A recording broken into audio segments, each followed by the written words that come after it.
you come home after a long day, Bravado Wireless Home Internet has you covered in your neighborhood or on your farm. For a limited time, our unlimited home internet has been discounted to only $49 per month with the purchase of a $99 router. And get this, the first 3 months of service is on us. So what are you waiting for? Make the switch today and visit us at bravadowireless.com for more info and to find a store near you. We are Bravado Wireless, and we believe in the power of connection. Whether you're driving through town or taking the scenic route, Bravado Wireless has a plan for your journey. For a limited time, you can get a Samsung device on us. So wherever your journey may lead, Bravado Wireless has you covered. Visit us at bravadowireless.com to find stores near you. We are Bravado Wireless, and we believe in the power of connection. Big wireless companies keep getting bigger and bigger, but their coverage where you live is still small. At Bravado Wireless, we provide the best unlimited talk, text, and data for only $40 a month, right here in Eastern Oklahoma. You deserve to connect fast to your family, friends, and colleagues, wherever they are, with no interruptions and no excuses. Don't buy into big. Go bold. Go Bravado. Visit bravadowireless.com or visit one of our stores, where we make it easy to join our family. Bravado Wireless. We believe in the power of connection.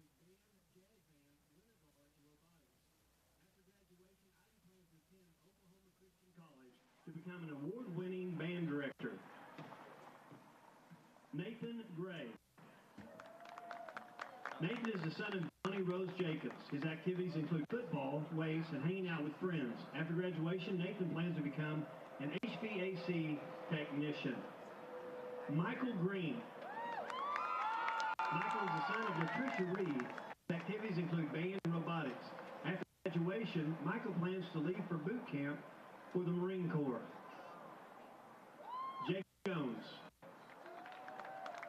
Jacob is the son of Boyd and Heather Jones. His activities include playing football, playing baseball, fishing, hunting, and watching any kind of football. After graduation, Jacob plans to attend college, play football, earn a degree, and eventually become an entrepreneur. Jackson Frayne Jones. Jackson is the son of Isaiah Jones and Tamara Frayne. His activities include football, writing songs, going to church, soccer, and spending time with friends and family. After graduation, Jackson plans to attend college, have a career in music, and see where life takes him. Brooklyn Keene. Brooklyn is the daughter of Mike Keene and Ashley Milligan. Her activities include being a football trainer, working at Wildcat Nutrition, and spending time with friends and family. After graduation, Brooklyn plans to attend the University of Arkansas and major in psychology. Jonah is the son of Kerry Heron and Guyman Marshall. His activities include football, wrestling, baseball, and spending time with family and friends. After graduation, Jonah plans to attend OSU IT and become an electrical lineman. Keith McGuire. Keith is the son of Earl McGuire and Glenn Vitello. His activities include football, wrestling, hanging out with family and friends. After graduation, Keith plans to go to college and get a business degree and start his own business. Camden Miller. Camden is the son of Jacob Prather and Destiny Miller. His activities include football, basketball, and hanging out with friends. After graduation, Camden plans to get a degree in sports management and become a football coach. Alexander Moffitt. Alexander is the son of Richard Moffitt and grandson of Vivian Moffitt. His activities include football, working out, making money, and maintaining a 4.0 GPA throughout high school. After graduation, Alexander plans to attend college and get a job in the medical field. Elizabeth Lynn Ortiz. Elizabeth is the daughter of Stephen 5-0 and Elisa Ortiz. Her activities include swimming, crocheting, art, listening to Taylor Swift, being a football trainer, and is the student body president. After graduation, Elizabeth plans to attend Rogers State University and major in psychology. Then go to NSU for master's in psychometry. Jeshua Proka. Jeshua is the son of Corey Prokop and guitar, photography, hunting, eating, and sleeping. After graduation, Jessica plans to go into the Marines and go on active duty. Alyssa Quimby. Alyssa is the daughter of Paul and Pam Quimby. Her activities include band, BPA, and student council. After graduation, Alyssa plans to attend the University of Science and Arts of Oklahoma and become an English teacher and flute tutor. Hayden Reynolds. Hayden is the son of Mike and Christy Reynolds. His activities include football, kayaking, and swimming. After graduation, Hayden plans to finish ICTC and find a good job. Allison Rice. Allison is the daughter of Rebecca and Jeremy Rice. Her activities include band and book club. After graduation, Allison plans to attend college and become a physical therapist. Jimmy Smith. Jimmy is the son of Larry Patterson Jr. and Keisha Patterson. Activities include football, weights, and spending time with family and friends. After graduation, Jimmy plans to go to college and become an architect. Misty Wells. Misty is the daughter of Samantha and Justin Wells. Her activities include band, choir, and hanging out with family and friends. After graduation, Misty plans to go to OU and get a degree in psychology. Caitlin Beth West. Caitlin is the daughter of Cindy and Jared West. Her activities include Secretary of National Honor Society, Student Council, CHECOTAH High School cheer captain, All-American cheerleader, track, and spending time with family and friends. After graduation, Caitlin plans to attend college to study radiology technology. Reagan Westbrook. Reagan is the daughter of Brian and Desiree Westbrook. Her activities include working in gyms, football trainer, and traveling to experience different places. After graduation, Reagan plans to attend the University of Oklahoma, degree in psychology, then become a psychiatrist in Dallas, Texas. All right, let's give it up for all these seniors and their parents and loved ones. And we'll say congratulations to the class of 2024.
About that time.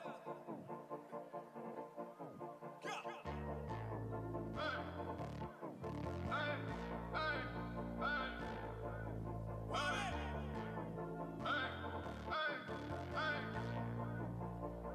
The game turned me to a monster. No obstacle that I can't conquer. No, saw me and watch me go bonkers. Perfect timing to remind them. Whoa, the game turned me to a monster. You can't put me in no genre. No, saw me and watch me go. Tonight's game night sponsorship is H&R Block. 3 generations and 40-plus years of serving the community. H&R Block, CHECOTAH, we work for you. On behalf of CHECOTAH Football Booster Club, President Lauren Rainbolt and Treasurer Michaela Carter would like to present this gift to the owner of CHECOTAH's H&R Block, Brandon Mann, and say thank you for their support and sponsorship for tonight's game.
Stadium at Oak Field, home of the CHECOTAH Wildcats. Tonight it will be the Wildcats and the Chiefs. At this time, we please stand for the playing of our national anthem.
And that, ladies and gentlemen, was the class of CHECOTAH, the CHECOTAH High School Marching Band, under the direction of Drum Major Cheyenne Spinner-Barlow.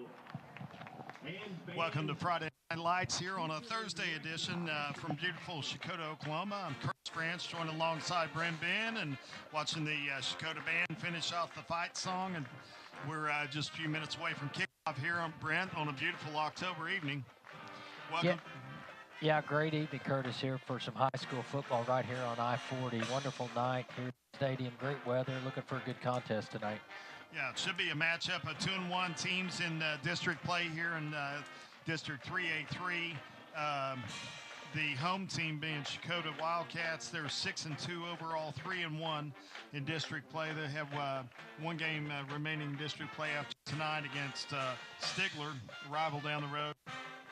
Berryhill comes in here 3-3 on the season, 2-1 in district play, and they have, after tonight, they'll play Seminole and Stigler as well. So this game will go a long way to decide the second place in a district that's dominated by Lincoln Christian, #1 team in Class 3A.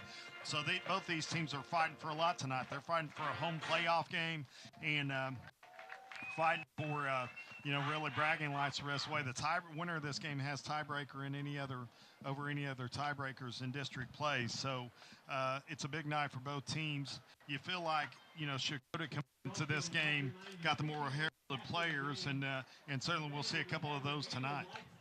Yeah, I think so, Curtis. Elijah Thomas, #1 for CHECOTAH, highly recruited player. He's the #1 wide receiver in Oklahoma in the 2025 class. I think he's number 16 at that position nationally and 105th best player in the country. So really, really good football player there. And Berryhill's going to have to kind of keep him contained the best they can tonight, give him the best chance to win this game. Yeah, you see Thomas walking to midfield there, #1. OU commit. We saw him in the McIntosh County War Week 3.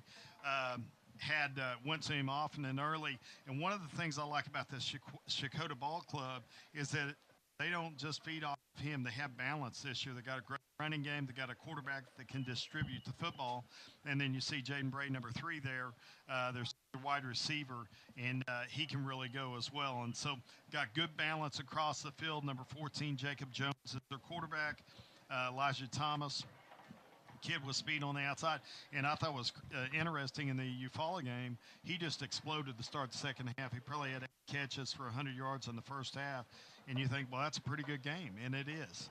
And then he goes 80 for a touchdown. He intercepts a pass across midfield, returns it 50 for a touchdown, and has about 3 more catches. Ended up with well over 250 yards all-purpose, and in a dominating win in Week 3 in a big rivalry game there. So excited to see him again tonight. It'll be your first chance to look at him, and for some of our broadcast viewers, same for them. So excited to see him put on a show on a beautiful night. Yeah, I'm excited about it too, Curtis. Like you said, wonderful night. You know, this Class 3A, it's the second game we've done here in the last 3 weeks, I think, in Class 3A. Some really good football players across this district that we've seen, some good specialty kids, the quarterback position, wide receiver, and running back. So it makes to see these guys from both Berryhill and Checotah tonight, see how they match up with the talent that we've seen across the district in other games this season. Yeah, we've seen a lot of good ones. So we're going to see the teams come out on the field here. You got the inflatable Chiefs helmet over there. We got the Wildcats have probably the best inflatable. You can see that right there. Big Wildcat on top of that. But we're going to take a quick break. Well, we'll stay here and watch the coin toss here as you see the captains for Checotah. I'll let four of them go forward. And number 1, obviously, Elijah Thomas, junior wide receiver. Number 50, Dylan Robinson. Number 14, the quarterback, Jacob Jones. And number 3, Jaden Bray. You'll see his name called quite a bit tonight on both sides of the football. For Berryhill, you see number 72 is Aiden Martin. Number 18, we've got Berryhill rosters across 3 pages. Addison Martin. Yep. And then looks like number 50, who is, Kyler Tabor. Looks Kyler like Tabor. Curtis. Yep. See the officials talking to him. We'll watch here as we see the coin toss.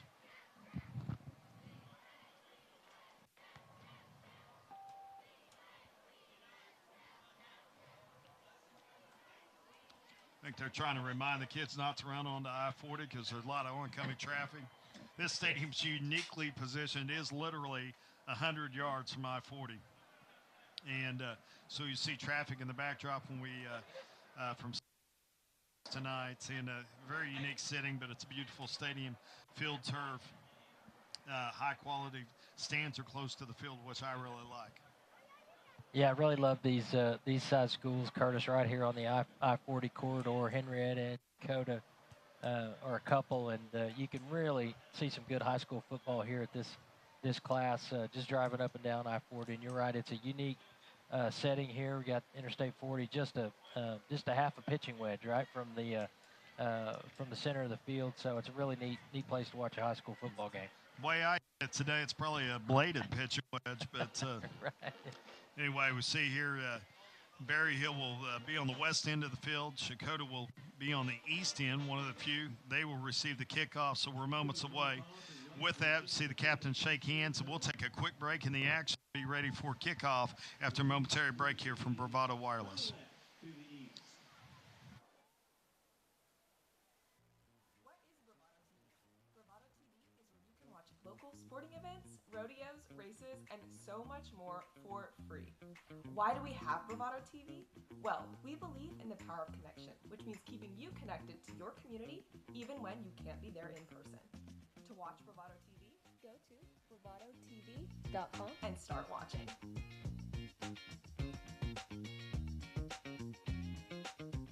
At Bravado Wireless, we don't believe in wasting your time or ours. Our mission is to serve you with honesty and integrity.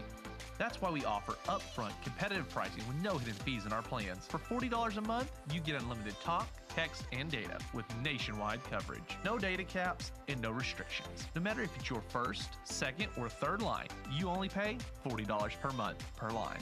All of that with coverage on America's best network. We're your local service provider. Come get to know us. Go bold, go Bravado.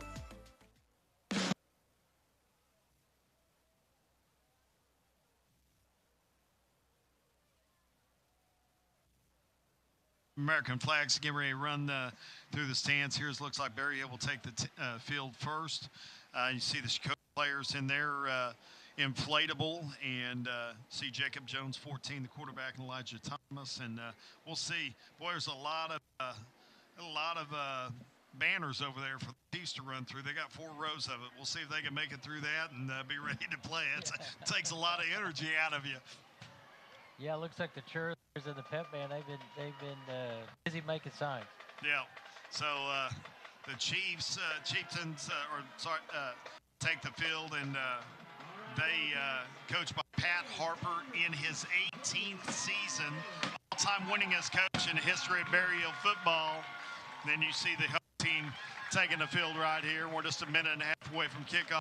Coach Harper is 144 and 57 in his and had a lot of coming off a 5-5 season last year and trying to be playoff bound once again. This game will dictate a lot of that, but the home team Wildcats will receive the kickoff first. Yeah, that's impressive record, Curtis, as a head coach. You know, we had Mike Snyder earlier this month or in October or late September, and he is, 300 something. But man, with anything over 100, it's just a marvelous record for a high school football coach. A lot of years, a lot of points.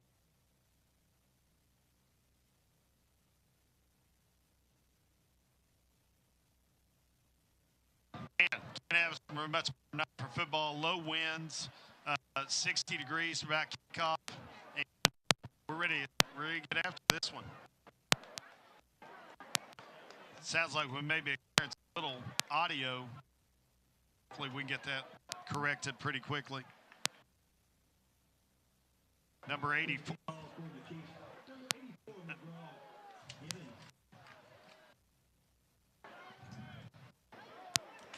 We're going to take a quick commercial break right here, right before kickoff, and come back to you for action here.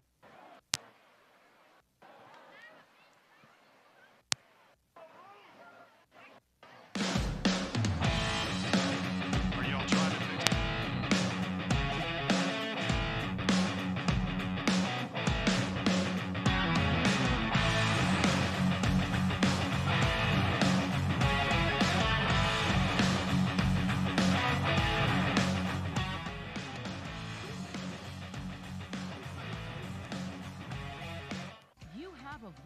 A right to stand up against overpaying for data you don't use from companies that don't live where you live. We are Bravado Wireless, and we are here to answer your call for a better plan right here in southeastern Oklahoma. Now get 2 lines with unlimited talk and text and 14 gigabytes of shared data for only $64.99 a month. Because costs should never stop you from connecting with those who mean most to you. We are Bravado Wireless. We believe in the power of connection. We're going VoLTE. In the near future, you might notice that your phone doesn't work like it used to. To avoid any disruptions, be sure to stop by your local Bravado Wireless store to upgrade your device. Once your phone is VoLTE compatible, you'll have faster data speeds, clearer calls, and more peace of mind. We're going VoLTE. If you're not on a VoLTE compatible device, it's time to stop by your local Bravado store to see if you are eligible for an upgrade. Any phones older than a Samsung 8, an iPhone 7, or 3G data devices all need to be upgraded.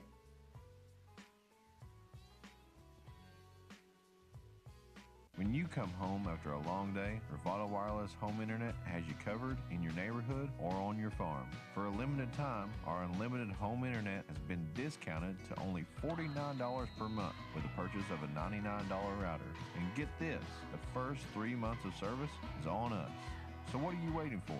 Make the switch today and visit us at bravadowireless.com for more info and to find a store near you. We are Bravado Wireless, and we believe in the power of connection. Whether you're driving. Welcome back to first quarter action here. Apologize for the technical difficulties. Berryhill on the first play from scrimmage for CHECOTAH intercepted a pass, returned it to the CHECOTAH 36, where they have gained 7 on first down. They got 2nd and 3. Inside handoff there to number 10, Dalton Barrington. Gets in for the first down to the Berryhill drives. Yeah, good run right there up the middle by Dalton Barrington.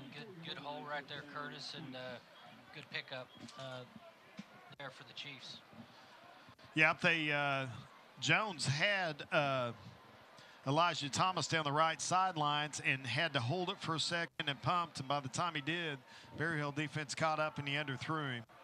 Barrington sweeps right, toss sweep, got room to run inside the 10 to the 5, where it'll be 1st and goal. Yeah, good blocking right there onto the perimeter. It looked like good cut right there by Barrington and got it up in there for about 15 yards, it looked like. Yeah, a Good little carry. offset eye, power formation, unbalanced to the right, and big gain there for Barrington. One of the keys we talked about pregame was, can Berryhill control the clock? Can they run the football on this CHECOTAH team? And Barrington's trying to do it right now as he pushes to the end zone and got a touchdown.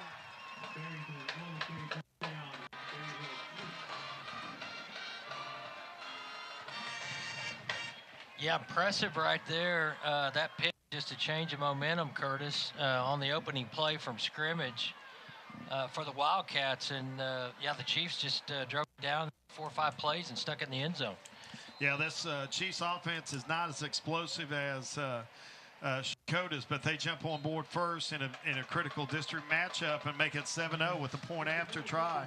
We'll see the run once again here from Barrington, doing a good job of pounding it upside, power football, smash mouth, getting downhill, toss sweep, 2 blockers on the edge, and just can't keep them out of the end zone right there. Yeah, good block it on the edge right there by the Chiefs. I tell you, and that's a big thing on the road. Any class of football, high school football, if you get a turnover early, you get a score early, you kind of relax and exhale a little bit and say, hey, we're going to be in this football game at least for a little while. So just what the Chiefs needed right there. Absolutely. So kickoff once again here, and expect a deep one side, try to keep it away from Bray and Thomas. See them creeping up towards the 20-yard line, and those are the 2 playmakers for CHECOTAH. And so look for those 2 guys to try to squeeze on up here and grab deep one side. Would not be surprised to see a little trickery here. Reverse action if they get a chance. One side is kicked deep to number 9. He lets it bound, and it goes out of bounds at the 19. So I'll move it up to the, I believe, 35-yard line where CHECOTAH will start for their second drive. Now, when we saw CHECOTAH the first game, Caden Mitchell, number 2, was really a difference maker at running back. Let's see if they'll try to get him going a little bit here on this second drive. Yeah, looked like he did some big games this year, Curtis. Let's see if they can get him going, like you say. Yeah, Bray to the bottom of your screen, number 3. That's for him. And Thomas to the top of your screen. Draws them all style. The hard count. Easy 5 yards. This offensive line to CHECOTAH's is really good. Did a good job of controlling the line of scrimmage and having a lot of push. And they contributed a lot of the success of Mitchell in the big win over Eufaula. Cover 2 here by Berryhill. There goes Mitchell. Good run, gets it out to the 45. Should be a first down. So you see those 2 deep safeties to help over the top with both Bray and Thomas. They have the ability with Mitchell to hand it off to him and get yardage. Yeah, good tackle. Yeah, see good block on the edge, setting the edge here. See Mitchell runs again. He's got room to run down the sidelines, inside the 35 to the 31, maybe 32-yard line. Another big run. So you see the cover 2. This puts the defenses in a bind right here. Yeah, for sure. And good tough run right there by Mitchell. Broke some tackles up the boundary. Little hitch route out here to Bray. Got a little room to run on the boundary.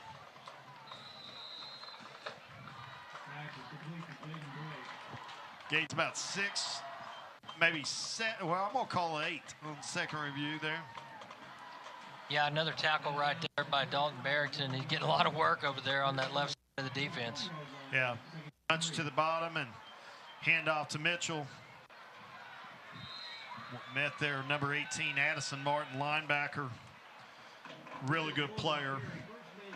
Yeah, good penetration right there by Addison Martin. Got up in, looked like an A or B gap, Curtis, and made a tackle there for a loss. Yeah, brings up 3rd and 3 here. We'll check with me. Twin receivers to each side.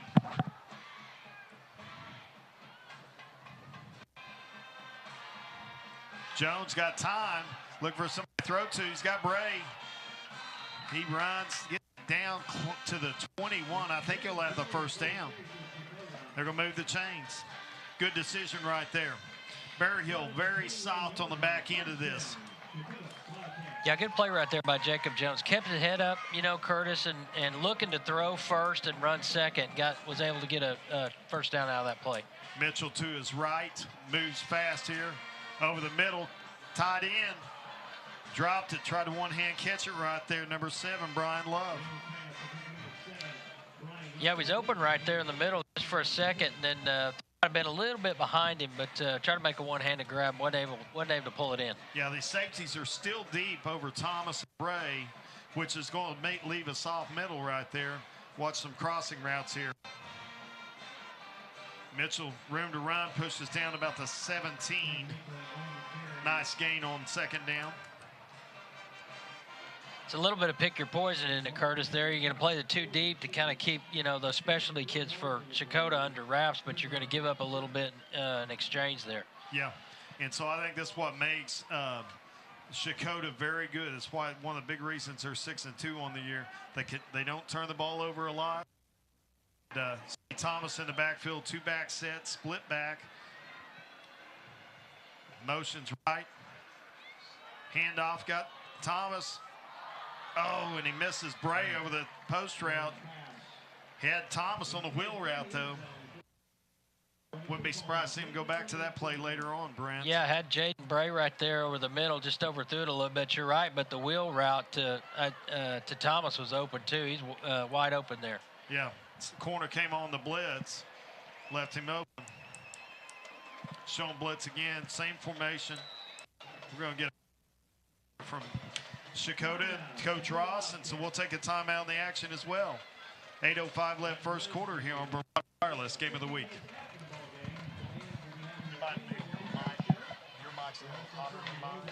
you haven't heard, we're moving to 5G and shutting down our 3G network. But don't worry, this is a good thing. What you can expect out of this conversion: less dropped calls, crystal clear calls, faster data, and voice and data simultaneously. Unfortunately, some older phones will need to be upgraded to a newer device capable of an eSIM. Contact your local Bravado Wireless store to find out if your device needs to be upgraded or not. And make sure you're following Bravado Wireless on social to stay in the know of our conversion dates. We are Bravado Wireless, and we believe in the power of connection.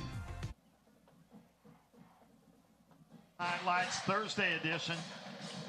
Critical 4th and 6 here deep in Berryhill territory. Berryhill leading 7-0 early in this ball game. Look for man-to-man coverage here with Thomas on the outside. Going deep, works the corner route. Got it easily for a first down. Yeah, easy pitch and catch right there to Thomas. They were giving a lot of cushion there, you know, for good reason, but was able to break that route off a little shallow and pick up the first down on 4th and 6. Yeah, good decision, good awareness of where the sticks were, and good throw by Jones to move it down and give him first and goal. Jones under pressure. That's what we're going to call his name a lot tonight. Addison Martin on the blitz.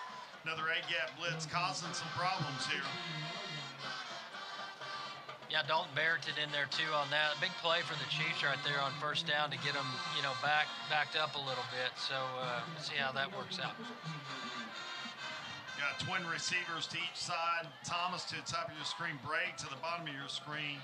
Look for them to motion and try to get them into single coverage. You got Thomas on the outside. He's going to work to cross. Bray in the corner and knocked away. Great play at the goal line there, number 23. Kobe Arthur. Yeah, good play right there by Arthur. Pretty good throw. He just knocked it away at the last minute. Good defense right there. Good technique fundamentally. Went for the ball with that upfield hand and knocked it away there. Good work. Yeah. So another big 3rd and goal here.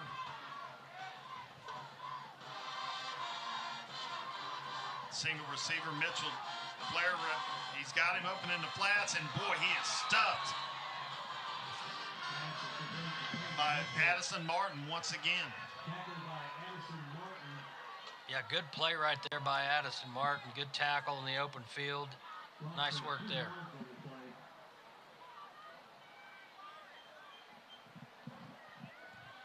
So 4th and goal. See what CHECOTAH does right here. I'm going to give one a chance if it's me. He works across the middle. He's got him there in the middle. And he reaches across for a touchdown. And that's why he's the #1 recruit in the 2025 class right there. I'm pretty sure I wasn't the only guy in the field that thought that was coming to him. Yeah, a good throw right there by Jacob Jones too, Curtis, but great individual effort by Thomas on the goal line. Just stuck out the ball, reached for the goal line and got it across there. Good play right there by the Wildcats. Yeah, they had it covered well too, right? Formation cover 2, had him inside the hashes to take away the post route, and they threw it short. Good adjustment by Thomas to break off the route a little bit. Good job by Jones to give him a catchable ball, and we see it right here. And just had a guy under, had him bracketed, and players make plays. Tell you what, the pocket was good right there on that drive too, Curtis. Jacob Jones has cleaned the whole drive. I don't remember, other than the one sack there on first down inside the red zone. He was able to step up in the pocket and get the ball off cleanly on most of those throwing plays. Good work right there by the offensive line. Yeah, so Jones doubles as the kicker. He throws righty, kicks it lefty. So probably see him kick off here in a minute. So, good response by CHECOTAH at home after an early turnover. And so now let's see how both teams settle in. They're going to have to figure out how to stop this power run game for Berryhill, because Berryhill will toss sweep them to death here. Looks like both teams are doing a little bit of what they want here, Curtis, early in the game. So you're right. Terrific drives by both teams there. Really good start to this high school football game. Exciting stuff. A lot of offense right here. We might get people on stop on I-40 and watch this one. we might get some passerbys. Somebody headed to Fort Smith, Arkansas. Kick onto the track. We would say he's more accurate as a quarterback than a kicker, but Berryhill will take over on their 35, I believe. 1st and 10. Second possession for the Chiefs. See if they keep that running game going and be looking for some play action off this, I think, too, Brent. I think so. They did such a good job on the edge there blocking. You know, that's just, it's just waiting for some play action off of that. A little counter look maybe and throw back across the field. Yeah, you see #1 there, Connor Payne, the 6'4", 190-pound quarterback. Junior, he's going to have some looks in the next couple of years. Good-looking player, big kid, yep. Handoff there. Stuffed. Nothing there for Barrington. Looking for a loss of 1. Yeah, good work right there up front. A little penetration and nothing doing on that first base play. Yeah, base 4-3 is what CHECOTAH runs. Really good up front, good ends, aggressive downhill. Going power here, under center, toss sweep, right. Barrington's still not down. Like me back in my cow milking days, Cam Miller with a little mugging right there. Yeah.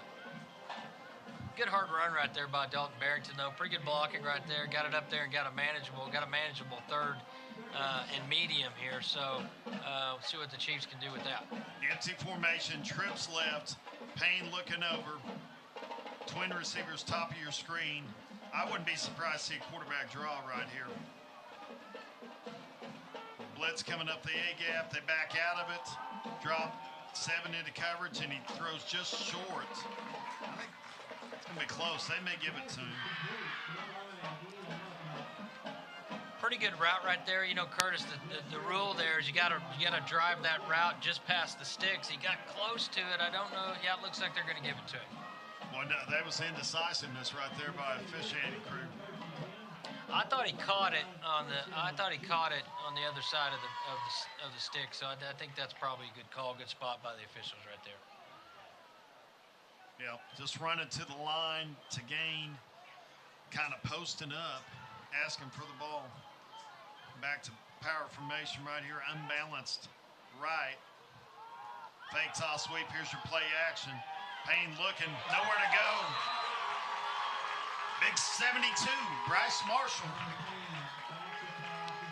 Good work right there. It looked like they only had a couple of guys in the pattern right there in the route, Curtis. Looked like he was looking for a route that wasn't there, or maybe it was just covered, but good coverage right there by the Wildcats downfield. Yeah, they had an under route and they had a post route on the outside, and both covered very well right there. I think Checotah went man there. Yeah. So brings up 2nd and 16. Payne looking, trips right and left. Twin receivers right, drops back. Looking deep down the right side. He's got somebody there. And that's Barrington. Wow, what a play. It's a 61-yard touchdown strike from Cameron Payne to Dalton Barrington, and the Chiefs answer the touchdown by the Checotah. Just a beautiful throw right there, Curtis. Wow, right down the boundary. I mean, that was a dime that he dropped there. Probably threw that ball 50 yards in the air.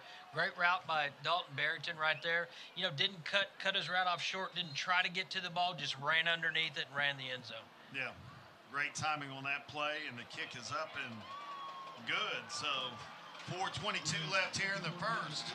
Berryhill leads 14-7. And just a straight go route. Yep. And use the speed. Barrington, the running back, split wide down the boundary. And you see one more throw here. And outraces Lane Elliott to the end zone. Yeah, so, boy, I tell you, Dalton Barrington's he's put his imprint on this game already, Curtis, defensively and offensively. Running the football, catching the football, doing a good job out there for the Chiefs tonight. Yeah. See special teams coach talking to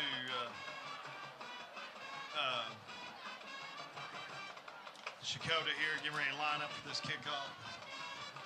And see how they respond. This may be a good one, Brent. Yeah, we were talking about that earlier today. I hope we get a good one. We've had a couple good games, and in particular, the 3A game we did 3 weeks ago was a wonderful football game. This one looks like it might be headed in that same direction. Good stuff. Yeah, a little more explosiveness by both these teams, and see here, number 84 about to kick it off. They have their he kicks it on the track. I'll tell you what. The art of kicking is... We've lost it a little bit.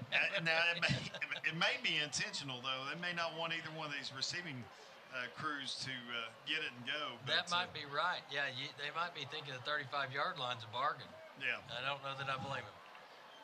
So, Checotah, third possession starts right here. We're going to give it to them on the 40. I thought they got them to them on 35, but we're moving it up. Yeah. Well, it went out at the 40, so maybe if it goes out of bounds before 35.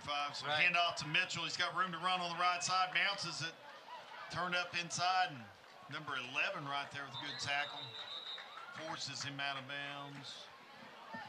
That's Cooper Barrington. Yeah.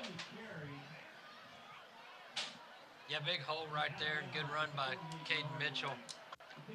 Little GT, and he bounces it to the outside. We'd say GT, talking guard tackle pull, and he went opposite the guard tackle pull. Got Thomas over the little slant route. Can't hang on. Unusual miss there for the touted junior wide receiver. Yeah, a little traffic right there, but pretty good throw. Probably thinks he can come down with that one next time. Jones trying the hard count. Now going to check with me. Mitchell to his right. 3rd and 3. Got Mitchell on the wheel route. Should be an easy first. Got room to run. Gets it to the Berryhill 45 for a first down. I think that play's going to be there all night, Brent. I think so, and I'm watching Mitchell play, and he's alone, Curtis. They're going to have a hard time keeping a handle on him. A big kid, gets his shoulder pads north and south, and gonna be tough to tackle him. Mitchell to the boundary, got room to run here. One guy to beat. Touchdown saving tackle there by Colby Arthur. Who had the interception to start the game. And that's what you do. You see a lot of focus on Bray and Thomas, and that loosens up the running game, and good blocking right there. And good tough running by Mitchell. He's a workhorse. Jones got room to run. Picks up 2. Good job in the middle there. Number 50 on the tackle. Kyler Tabor.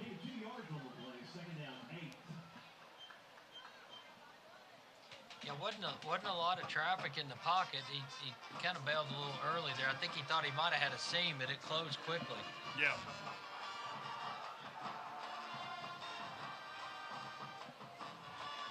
Twin receivers both sides. Mitchell to his left. Thomas motions right. Headed down the sidelines. Pressure up the middle. And that man, Addison Martin. What a play. The double A gap blitz is causing them fits here. Yeah, they're getting penetration there, Curtis, and you're right. They're getting upfield, and Addison Martin, I think that's his 3rd tackle for loss. A couple of sacks in that number 3. Doing some good work for the Chiefs. Brings up 3rd and 22. Third and 20. Little tunnel screen caught by a lineman. Dream come true for him, but not the offensive coordinator for CHECOTAH. Yeah, and he wasn't an illegal man downfield. He was just kind of line of scrimmage area on that tunnel screen and just came off shoulder pad and he grabbed it. Oh, he batted. That's a heck of a play by Bray. But you got 4th and 20. Got 2 really good receivers. I'm sending one of them deep. I mean, you got a tremendous height advantage here. Thomas over number 5. Looks deep. Not going to get it with the run. Trying to find time. Needs help. And he's chased down. He's still got time. Looks deep. And Thomas with the catch at the first down marker. It's going to be close.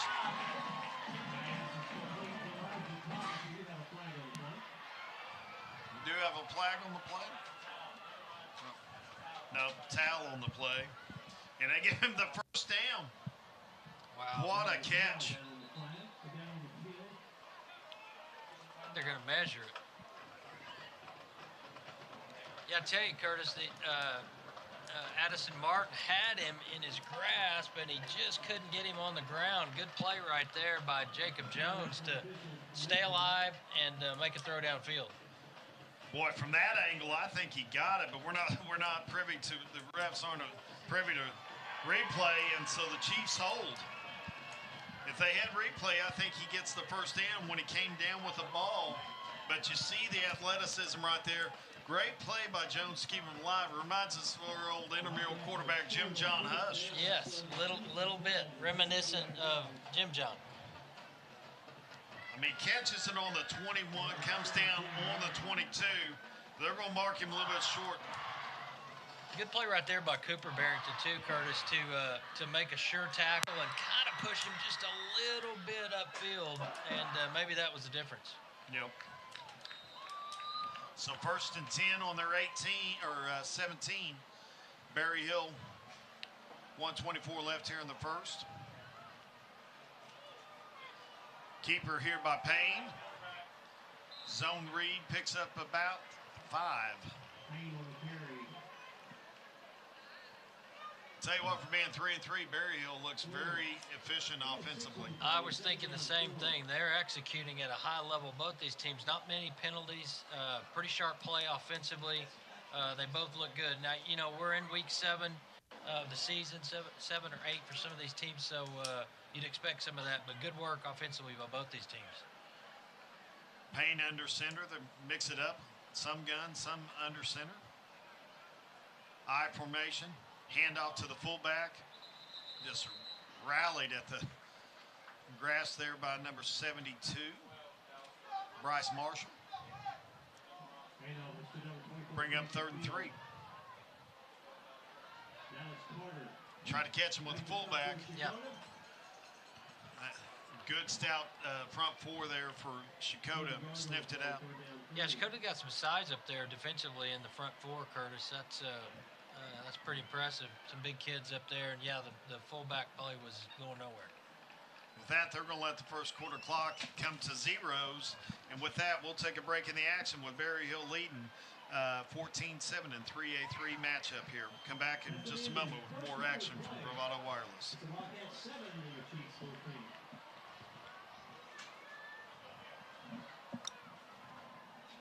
You are called to be bold, to live out loud, to make the most out of every moment. You share these moments with your friends and family, side by side, across town and across the world. We are Bravado Wireless. We believe in the power of connection, coverage, speed, service, the latest technology. These aren't options. They're not special offers. They are obligations to you. We believe in building a community, your community. Bravado Wireless. Plans backed by the golden rule, treating customers like neighbors. No fine print and no bait and switch. Now that's a bold move. Bravado Wireless. Welcome to Bravado Wireless. From right here in eastern Oklahoma, where we provide quality wireless service and nationwide coverage for just $40 a month per line. Where we go above and beyond for you. This is your local service provider. We are Bravado Wireless, and we believe in the power of connection. Welcome back here, Bravado Wireless Thursday night edition because of fall break here across the state. And so we got a good one, Brent. 3A3 battle of second place contenders. Really good game so far, Curtis. Nice and clean on both sides. I love it. No misdirection here. Payne keeps it. Going to push out to the first down. Second effort. I think we'll get it. And they're going to move the chains. They've been pretty good with the toss sweep out of that. Unbalanced. A little power package to the boundary. And he went opposite that time. Caught him off guard and got the first. Yeah, good work right there by Connor Payne. And a lot of that was him. He's a big kid and kind of got it up in there. The initial contact was short of the first down, but good push right there by the Chiefs and got right across the sticks by a yard or two. I formation this time. Toss sweep. Barrington to the boundary. Got a little room to run. Folks, he's got 2 touchdowns on the night, and he got some speed. So look out if he can get past that second level. Yeah, they're blocking up that toss sweep pretty good, aren't they, Curtis? That's a good play so far. Barrington's getting 6, 7, 8 yards a clip on that. Well, they got numbers to the boundary, and it's something they're going to have to figure out here because they're running it at will. I mean, they're picking up chunks. So another 1st and 10 for Berryhill. I'll tell you, they're doing a good job of play calling. They're keeping them a little off balance. They're going gun here.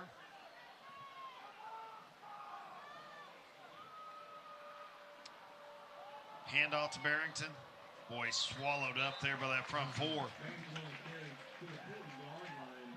77 crashing off the end there. Jonah Marshall. Not much doing there in the A gap so far for the Chiefs. They're having most of their running success on the edge. Good job by 56 getting off a block there at the nose. Camden Miller.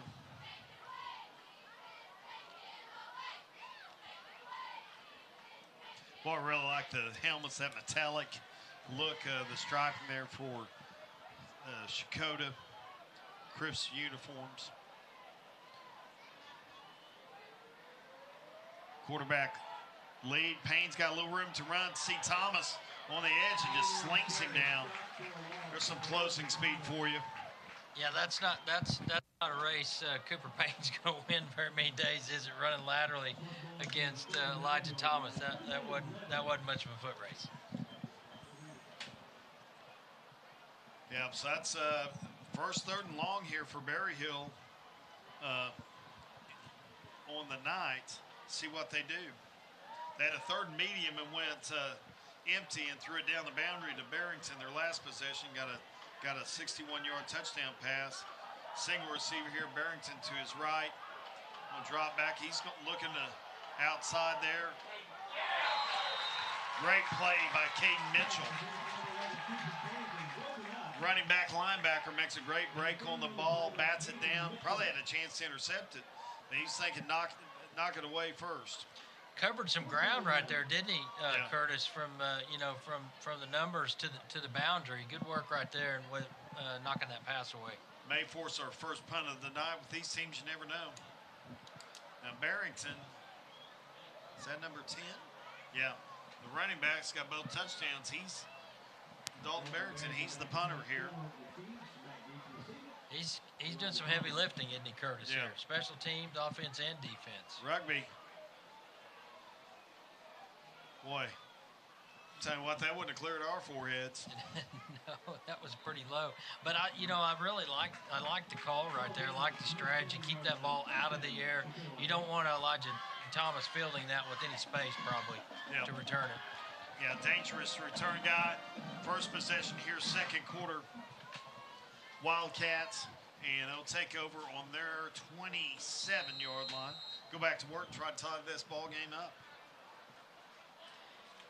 Yeah, been good play calling, Curtis, really on both sides, I feel like. Balanced attack, throwing the ball down the field, a little bit of short throw, and both teams running. So good play calling, I think, both sides. You got Thomas to the boundary.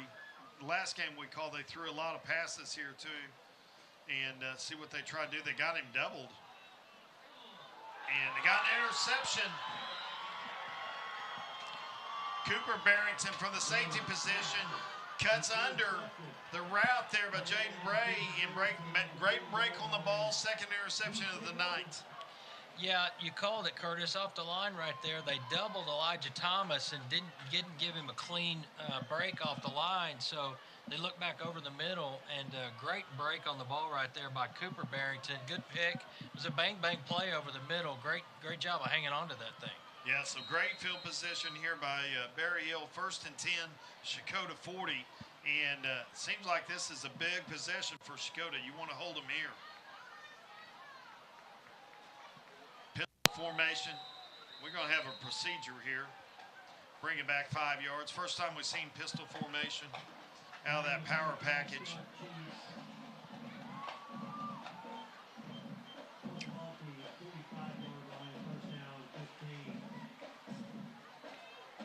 Berryhill's using a very unique kind of what we would call a 13 package. Don't see a lot of tight ends anymore in high school football, just don't have the size, but really incorporating these two running backs as kind of fullback backs, and so you're seeing a lot of unbalanced here. Unbalanced left here, toss sweep. Barrington room to run.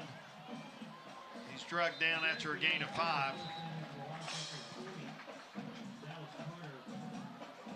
They go unbalanced to the field this time, and covered up a little better there by Checotah. Toss sweep to the field right there. Pretty good blocking. Got it back to the original line of scrimmage. So, when you get behind the chains, you just don't want to try to get it all back at one time. Like the play call right there. Now it's second and manageable. Caden Mitchell brought him down. See unbalanced to the field again. Toss sweep right. Mitchell with a great play. Loss of 2 right there. Tough play by Mitchell. Took on, shucked him, and made a play and bounced the outside, and loss of 2 right there by the good-looking junior. Yeah, great play right there by Caden Mitchell. I think the cut, Curtis, was inside right there. Yep. But he tried to bounce it outside, and when he did, he kind of ran right into the edge.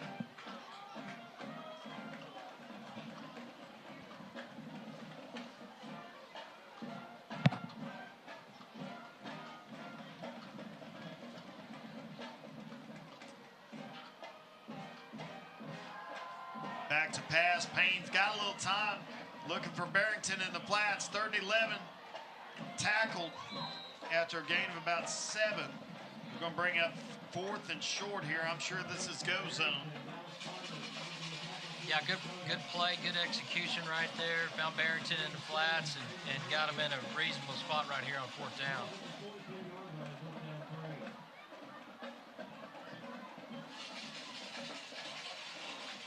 Big play right here, Curtis, in the game. I think you're right. I think CHECOTAH needs to come get a stop on downs here. Yeah. Berryhill +2 in the turnover battles so far. 4th and 4. Keeper by Payne. He's got room to run. He's got the first and more inside the 25 down to the 23. Yeah, looked like almost like a little zone read right there, Curtis. Good execution right there and good keep right there by the quarterback, Connor Payne. Barrington bounces to the right, weaves his way through the first level down to about the 15. Shifty runner, Curtis. You know, I'm not sure if he's got the top end speed. Maybe he does, but he's a really good runner in traffic on those toss sweeps, kind of breaking a couple of tackles and just kind of leaning forward. Yeah, he does a good job. He had a little speed on that touchdown pass. Boy, he did, didn't he? So, like what they're doing here. If you're on the road, you want to control the clock. You want to eat clock, manage the game, control the football. Payne in the pistol here, hands off to Barrington, bounces it to the boundary. He's got the first down a little bit more. And just ground pound right here by the Chiefs. Another good play call and good blocking up front by the Chiefs. You know, he's not getting a hand on him until he gets past the line of scrimmage. So he's got some room to operate right there, getting to the second level, really, Curtis, before he's having to break any tackles. So that's a key, right? When you're running those toss sweeps, you can't let the defense set the edge, get penetration, and blow up the play, and the Chiefs are doing a good job of blocking it up. Yeah, this unbalance may be something we haven't seen Berryhill before, but this may be something they put in for this week. Payne drives towards the goal line. He's held up. Looks like he's going to be short about a yard, but you know, they had an off week last week, so you may have seen them put something in because CHECOTAH is not handling the unbalanced attack very well right now. Good keeper right there. Good decision by Payne. So this brings up 2nd and goal. Pushes across, and I think he's got it. They haven't signaled a touchdown yet. What's right? It'll be a first down, though. It wasn't 2nd and goal. It was 2nd and short from the 2. So it'll be 1st and goal from the right at the goal line. Maybe a half a football to go. Yeah, good lean right there by Payne. Didn't quite get in. I thought he got in as well, but they called him short. They'll push to tush push here. Payne navigates the right side on the center and plunges into the end zone. So Berryhill coming into CHECOTAH, probably odds makers would have made CHECOTAH 3 to 7 point favorite. They lead 20-7 here mid-second quarter, and really strong performance by Coach Harper so far. Yeah, you called it, Curtis, too. As a road team, you want to control the game, and I'm looking at the game clock, 5:13. They had the ball there for the majority of what is the second quarter now. It's exactly the recipe you want. Ground it out. Big block off the edge to keep it 20-7. Great effort right there by Dylan Robinson.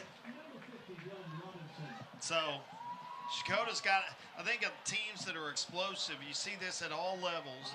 When they get down, they want to make it up on one play. Yeah. CHECOTAH's got enough power, and they've got enough options. They've got to be patient right here and see what they can do. A lot of times when you have great players, we've seen this with great offensive minds, like a Lincoln Riley, that he will get impatient, try to get it back in 1 or 2 plays, and the offense stalls. CHECOTAH's offense is good because they have balance. It's good because if you go cover 2 and you play your safeties 20 yards deep, they got a running back that can go get you 7 yards or 10 yards. And let's see if they have the patience to stick with it. I think you're exactly right, Curtis, right there. Get back to Caden Mitchell on the ground. Jacob Jones maybe a little bit on the ground. Go back to who you are. They mixed it up great there in the first quarter on their touchdown drive. So I'd like to see them go back to that a little bit. Doesn't mean you can't mix into big plays. Certainly you want to do that. But let's go back and a lot of football to play here. Still just a little bit more midway through the second quarter. Plenty of time to stay on the ground and stay a little bit in the air as well. Yeah, Jaden Lake, number 4, haven't seen much of. They've not gone to him. He had a huge game against Eufaula. A couple of touchdown passes, a freshman, and they went to him because there was so much attention to Bray and Thomas. So they've got to go back to being balanced and using all their weapons, not just 2. You know, the other thing, you mentioned that the turnover's been big for the Chiefs. They've got those early on, and, you know, at any level of football, the turnover game really dictates typically the scoring of the football game, and they've won that so far. Kick down the right side. Thomas, or that's Bray. Fields it. Oh, reverses his field. He's got a blocker. I don't know what they called right there. Bray is still running. Gets it out to the 45. I think they're going to. I didn't see a block in the back, but we're going to get a call here. Might see it on the replay. That's what it usually is, isn't it? There's not much else that can be. Yeah. Holding the call against the Wildcats.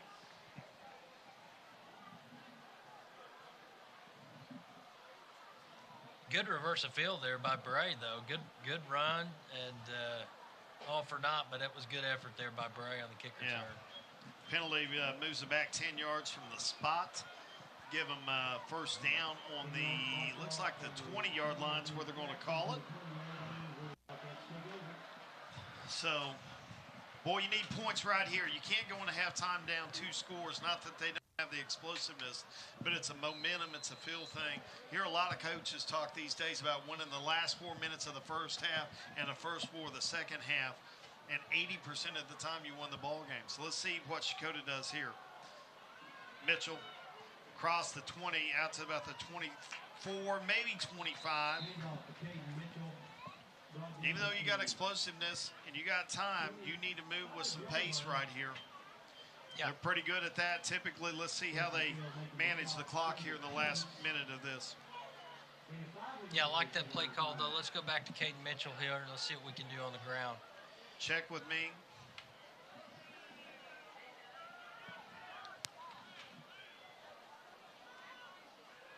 Jones looks left, got the wheel route or a little hitch route, dumps it to Mitchell, makes people miss, gets close to the 30-yard line.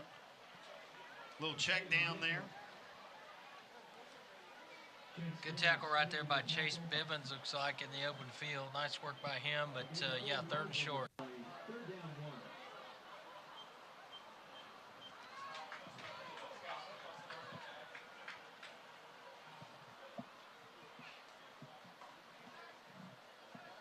So 3rd and 1, first down's priority right here. See him hustle to the line, you're going to go under center. Thomas in the backfield, handoff to Thomas. Good push up the middle, he got the first down easily. Yeah, good blocking up front right there, and just want to make sure, Curtis, that you keep the ball right there. You don't want to kick it back to the Chiefs at this point in the second quarter. So good work right there, good blocking, conservative play call, but let's get the first down and keep the football. Yep. Now you got to go. Got Thomas to the boundary here. Probably going to double him here. Lake is the kid that had a good game against Eufaula. Handoff to Mitchell. Room to run on the right side. Pushes out across the 45. Or at least the 40 there, sorry. Got some visual distractions here. This wall in our way. Yeah. Pickup of 7. 2nd 3. Clock ticking. CHECOTAH got to be aware of the clock. Thomas motions to the field. Looks across the middle. He's got Lake open. There's the freshman.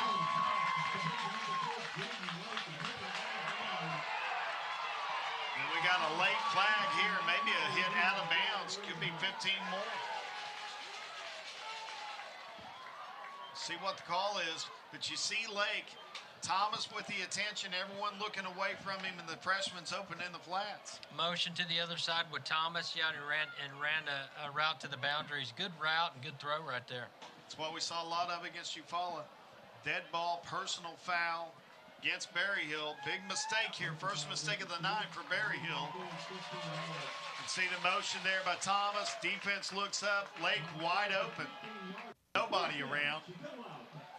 Because the corner stayed in the flats. They had cover two, and the safety was watching Thomas. Yeah. Little toss sweep here to Mitchell. Got a little room. 77 getting after it there. Jonah Marshall. Picked up down to about the 11 or 12.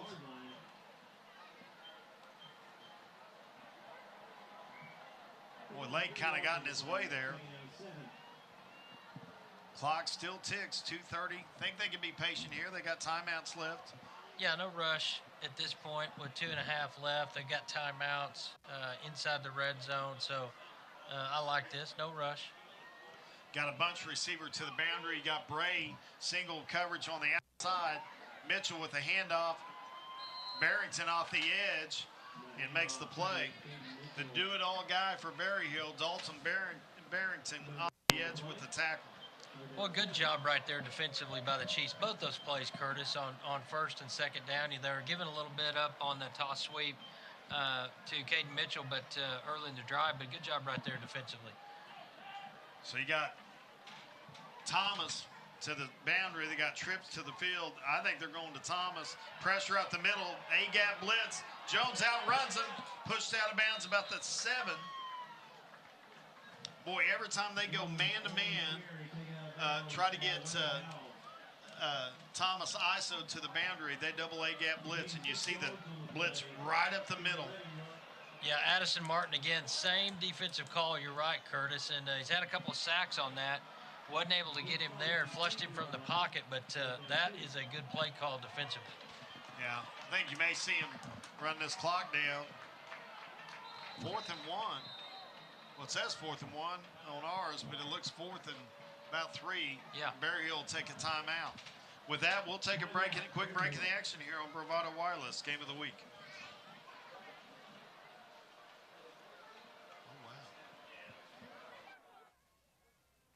There's really only one explanation for businesses who continue to thrive for decades on end, and that's a people-first mentality. Bravado employees live within our existing coverage area just like you. Our kids go to the same schools and play in the same leagues as yours. That's why so much of who we are consists of giving back to our communities, because your community is also our community. We are your family, your neighbors, and your leader in wireless mobility. We are Bravado Wireless, and we believe in the power of connection.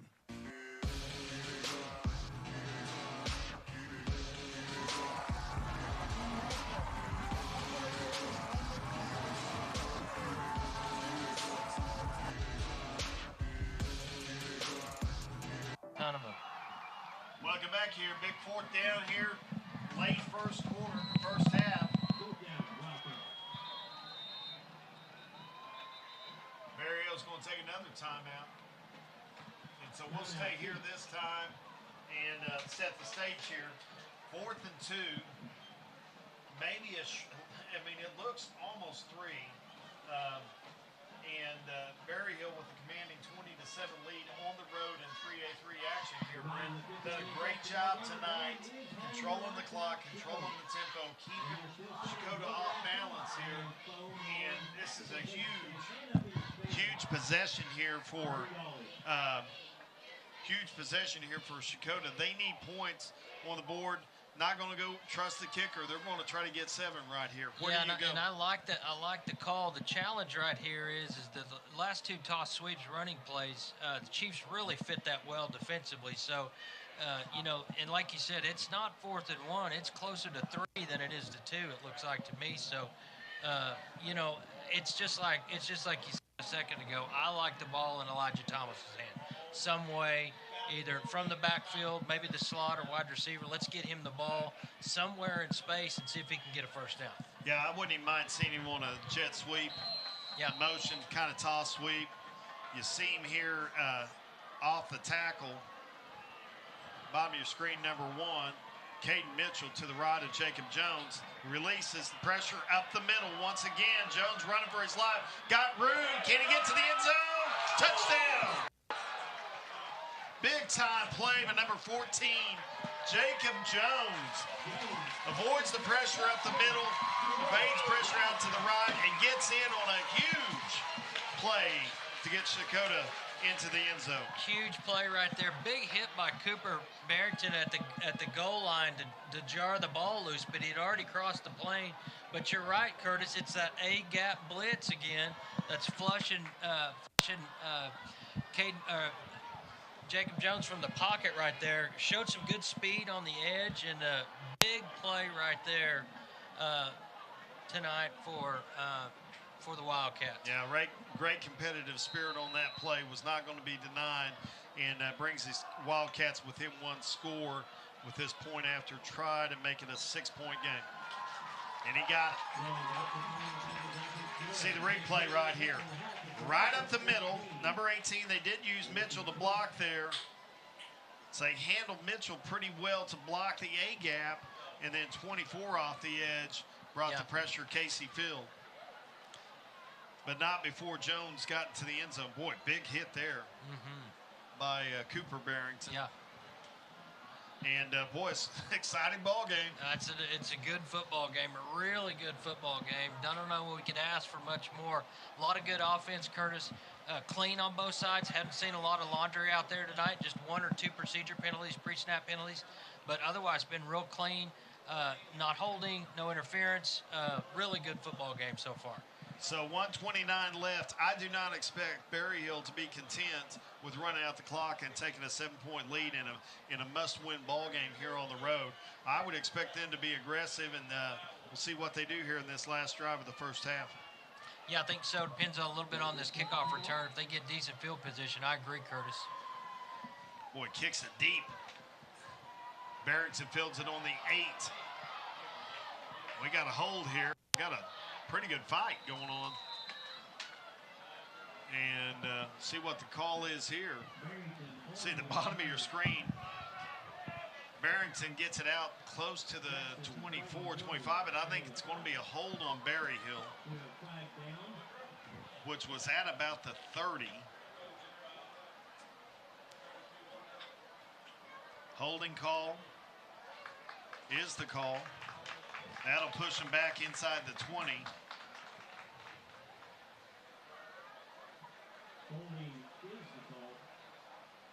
And Coach Ross asking for an explanation. I think he wanted a little more than just a hold. And they're going to mark it from the 24 down to the 14. And Berryhill will go to work. Yeah, I think that changes the complexion, Curtis, a little bit for Berryhill. You know, being backed up in the shadow of their own goal line. I don't know how aggressive they'll be, but they've got some time here if they want to be. Yeah, I kind of expect them to be aggressive. Toss sweep left. Boy, there's a hold and no call. 24 had the end wrapped up. Bear hugging him. Let's see, get his number. Great job. That's Caden Mitchell. Yeah, that's what you call setting the edge right there, isn't it? That's setting the edge, taking on the blocker and the ball carrier both.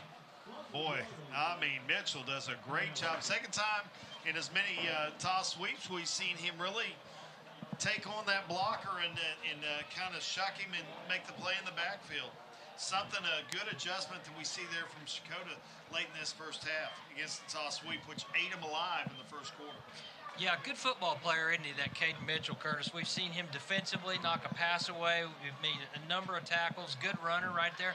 I'd say the same thing about Dalton Barrington. Good football player, good high school football player, runs the football well, made tackles on defense. Love to watch these guys like this at this level of football carry the football, catch the football, and make tackles on defense. Really fun to watch these kind of players go.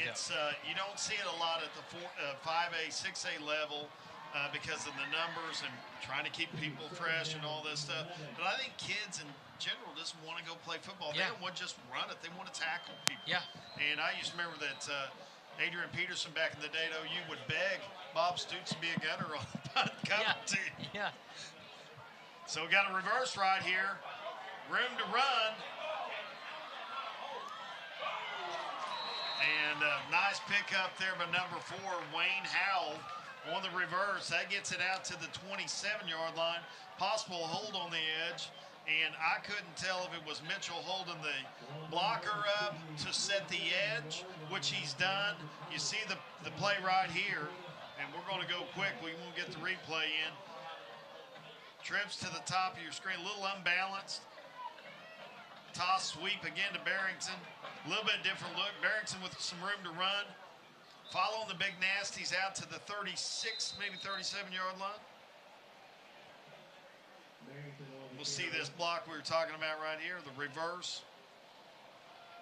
And yeah, I think that was Mitchell setting the edge. As much as the Checotah fans wanted the hold, I think it was Mitchell doing a good job of setting the edge, because you want to turn that back to the field where your pursuit is coming from. Yeah, you're right, Curtis. I think that's a big play right there by the Chiefs. You know, they were 2nd and 12, I think, right there. Getting that first down lets them dictate the end of the second quarter. So good work by them to get that first down, and now they can do what they want. They can go in the halftime locker room if they want to, or they can press the issue. So you got 2nd and short right here, 36 seconds left.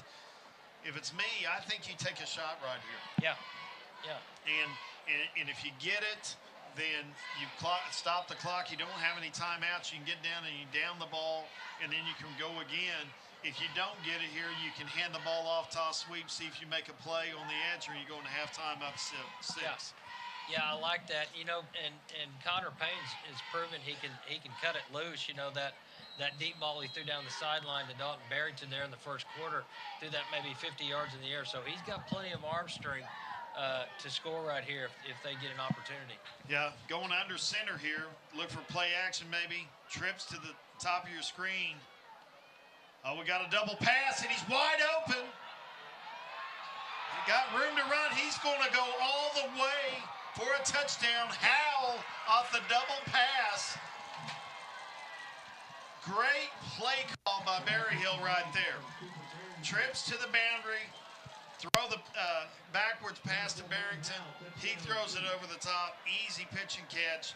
And a huge play to end this first half drive for Berryhill. Wow, what a big play right there by the Chiefs. I tell you, that, like, I go back to that first down, it gave them an opportunity to call a play like that, Curtis. Great execution. A lot of times you get a wide receiver that's throwing that pass. It's kind of a hard pass to complete, but great throw down the boundary, just ran underneath it, and touchdown. Yeah, and so we'll see a replay of this. 27-14 now. Great play call. Motions Barrington to the boundary.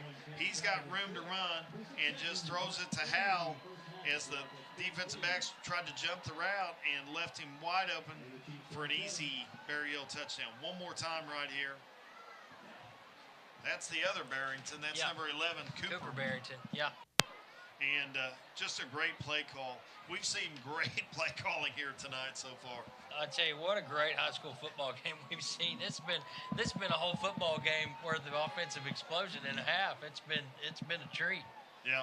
So 26 seconds left. Don't count it over yet. Both these teams need to win to enhance their chances for a first-round home playoff game.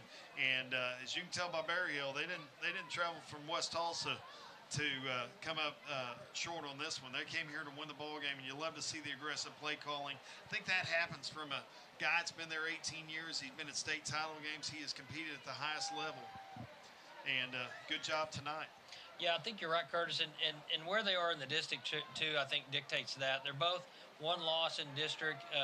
Chase and Lincoln Christian. Let's get offensive. Let's get aggressive tonight. So deep on side here. Going to be fielded by, looks like number 9. He's going to get it out to the 35. Pardon me there. That's Keith McGuire. And so 20 seconds left here in the half. Maybe a little bit of a scuffle going on over here. Cooper Barrington asking him for some Halloween treats over there. Yeah, a little early, but not that early. Yeah. Yeah, I think the trucker treats tomorrow at Riverside Ford in Tulsa. Yeah. Saw them setting up today. Well, I'll tell you what, we get treated to some great ball games here on the Bravado Wireless Game of the Week, and this is one, just another one here. So, folks, to set the stage here, number 1 is the guy they're going to be looking for, and look for number 3 there at the top of your screen in the slot. Jones back to pass. He's going to look deep. Got time. He's got Thomas and got interference. They had him bracketed, but they interfered him, so it's going to be a 1st and 10. Berryhill knows where they're going, and they're bracketing him every play. So look for a backside throw if they can give Jones time off this A-gap blitz. That's right, Curtis. We've seen a couple of different looks defensively to try to corral Elijah Thomas. We've seen a double off the line of scrimmage to keep from getting a clean release, and we've seen safety on top almost every play. Yeah. So it's just they only gave him 10. He was at the well, they called it a hold, not a pass interference. So got trips to the bottom of your screen, or top of your screen. Thomas to the bottom. Going to be pressured, rolls right. Jones looking in the out route there to Bray. Comes back to catch it, should fight for the first and does. Gets it down to about the 45. Be 7 seconds left. Give him one chance to maybe throw it deep here. Yeah. Tell you, I don't know if I wouldn't throw it under, send Thomas deep and throw it under to Bray.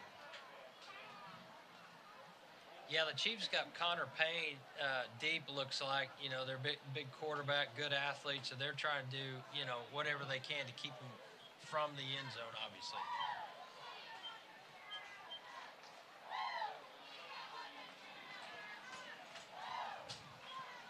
So we saw a crazy play in the last possession for Berryhill. Why not another one, Brent? We're close to Halloween, so trick or treat right here. Trick or treat, yeah. You could see, you know, a hooker and ladder. You could see a lateral. You could see a double pass.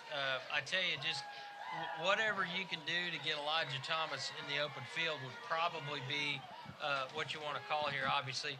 If you can get the ball to him in open space, it doesn't matter if you're 80 yards from the goal line or 8 yards. Yeah. He's got a good opportunity to score. Yeah, so you see 4 deep by Berryhill. You can throw it under here. They're going to jam him at the line nonetheless. You got Bray to the boundary.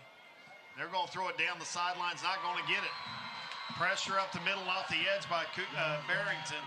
And that's going to Dalton Barrington with a sack to end the first half. And, boy, impressive first half for the Chiefs as they lead 27-14 heading into halftime. And the CHECOTAH's going to have to come up with some adjustments here, and they want to come back and win this ball game.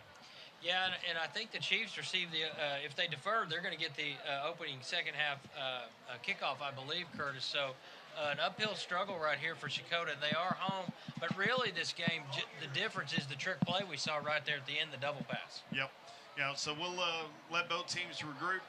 Brent and I are going to take a break, maybe get our ankles taped here for second half action, and we'll come back here for third quarter action in about 20 minutes here on BravadoWireless.com.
going Volti.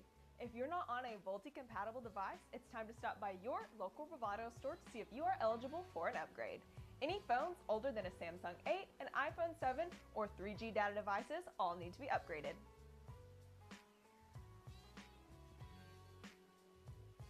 When you come home after a long day, Bravado Wireless Home Internet has you covered in your neighborhood or on your farm. For a limited time, our unlimited home internet has been discounted to only $49 per month with the purchase of a $99 router. And get this, the first 3 months of service is on us. So what are you waiting for? Make the switch today and visit us at bravadowireless.com for more info and to find a store near you. We are Bravado Wireless, and we believe in the power of connection.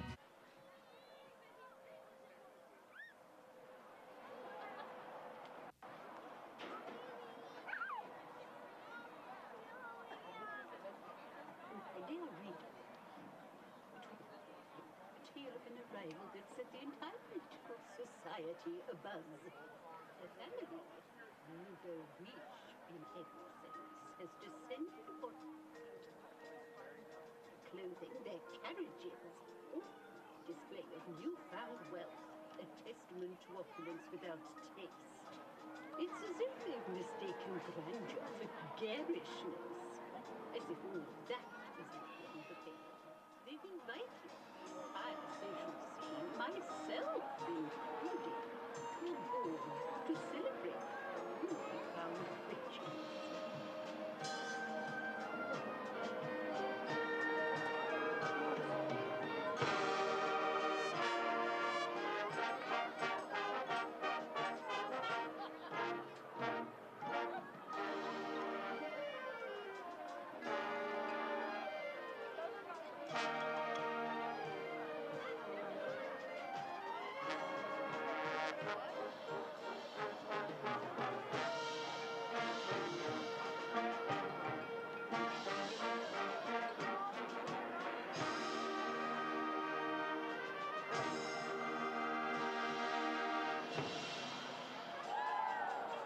I was initially skeptical of their invitation, fearing that such a vulgar soiree would be filled with tasteless and gaudy display, way below the standards we all accustomed to.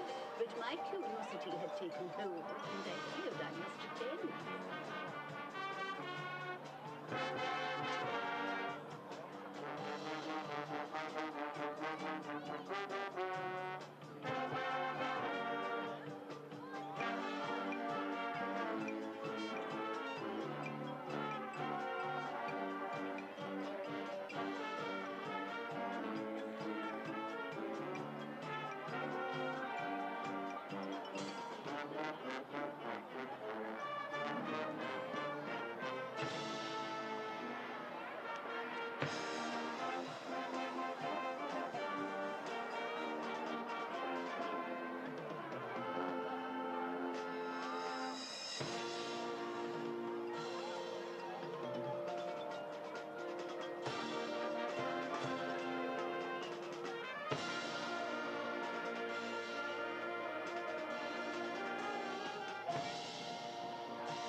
Diamonds and tall-top hats as far as the eye could see.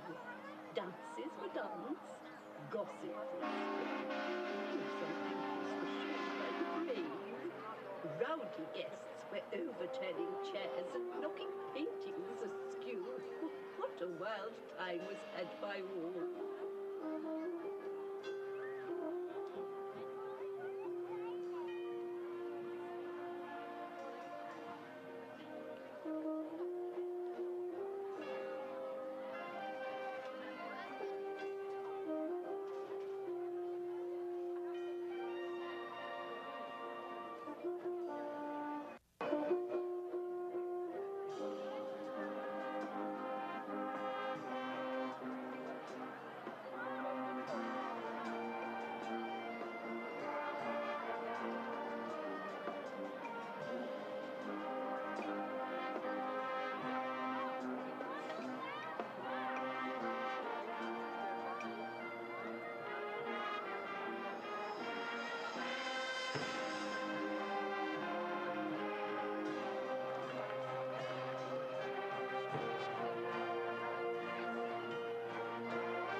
As the ball drew to its end, I knew that despite mine and the other social elitists' initial trepidation, the fancies and frivolities of the evening had sweetened the opinions of all.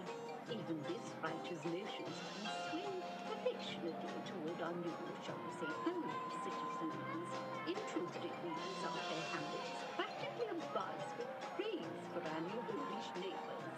We are all finding ourselves eagerly awaiting word of our newfound friends next soiree. Yours truly, Lady Berryhill.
I'd like to remind everybody to stay 15 minutes after the game for the Class of CHECOTAH's Lights Out show tonight.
Would you help me welcome on the Class of CHECOTAH?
We'd like to take this time to recognize our seniors, class 2024 of the Clash of CHECOTAH. First, can I get all the seniors down front, please?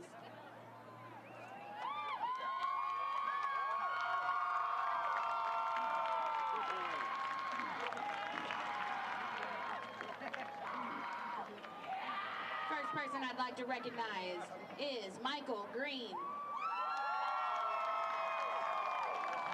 Russell Edmonds. Cheyenne Spindle Barlow. Alyssa Quimby. Alexis Duval. Bailey Dubuque. Allison Rice. Misty Wells.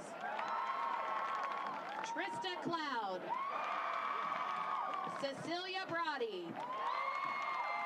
And we have another individual who is taking on her junior and senior year at the same time, and that's Miss Ivy Ferguson. Would you please help us in recognizing these seniors by having them play CHECOTAH High on their field for the last time?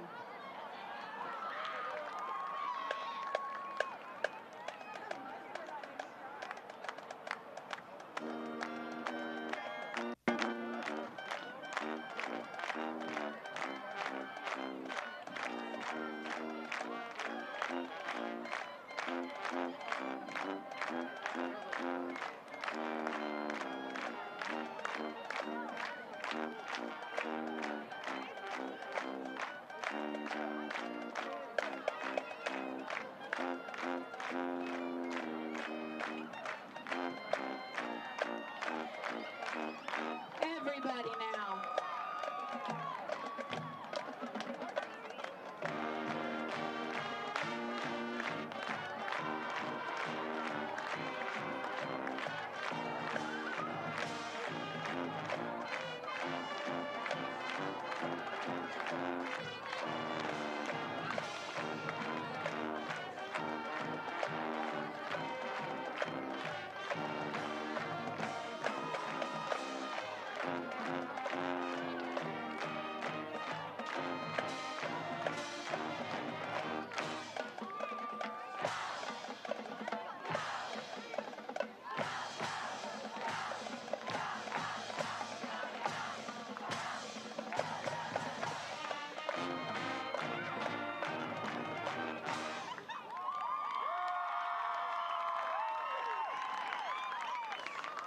The class of CHECOTAH attended regional marching contest yesterday and came home with a superior rating.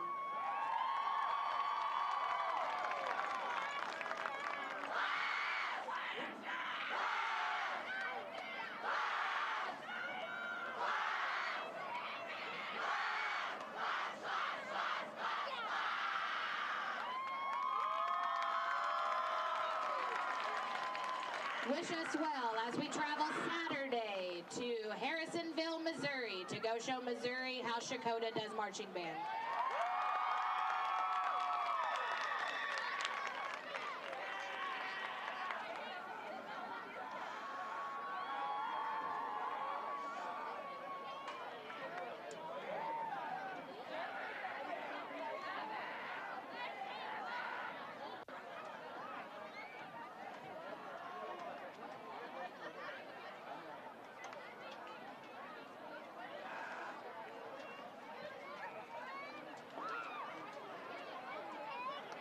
Plans backed by the golden rule, treating customers like neighbors. No fine print and no bait and switch. Now that's a bold move. Bravado Wireless. Big things are happening. As promised, VoLTE is here. VoLTE is voice over LTE, which basically means clearer calls, faster data, and better connections, and upgraded tech for all of our customers. Stay tuned for more updates. We are Bravado Wireless, and we believe in the power of connection. If you have...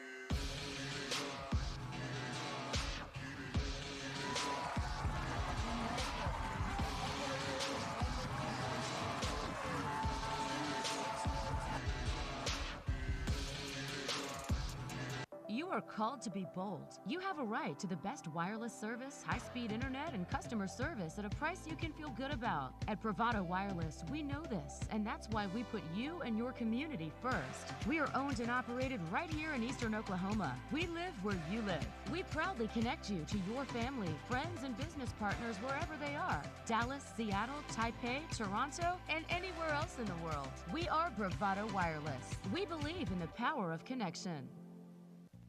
What is Bravado TV?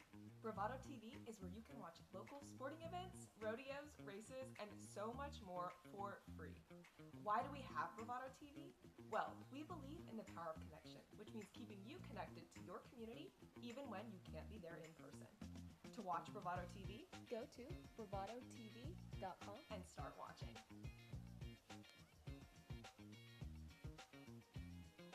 Welcome back to Thursday night edition of Bravado Wireless Game of the Week. We've been treated to a great first half here in 3A3 action as Berryhill coming on the road and taking a commanding 27-14 lead into halftime, Brent. Yeah, it's been a good, clean football game, Curtis, here in the first half. Great weather, no issues with that, and both teams executing really at a high level offensively. We've seen good plays on both sides of the ball. Turnovers have been a big deal, but both teams have moved the ball pretty well.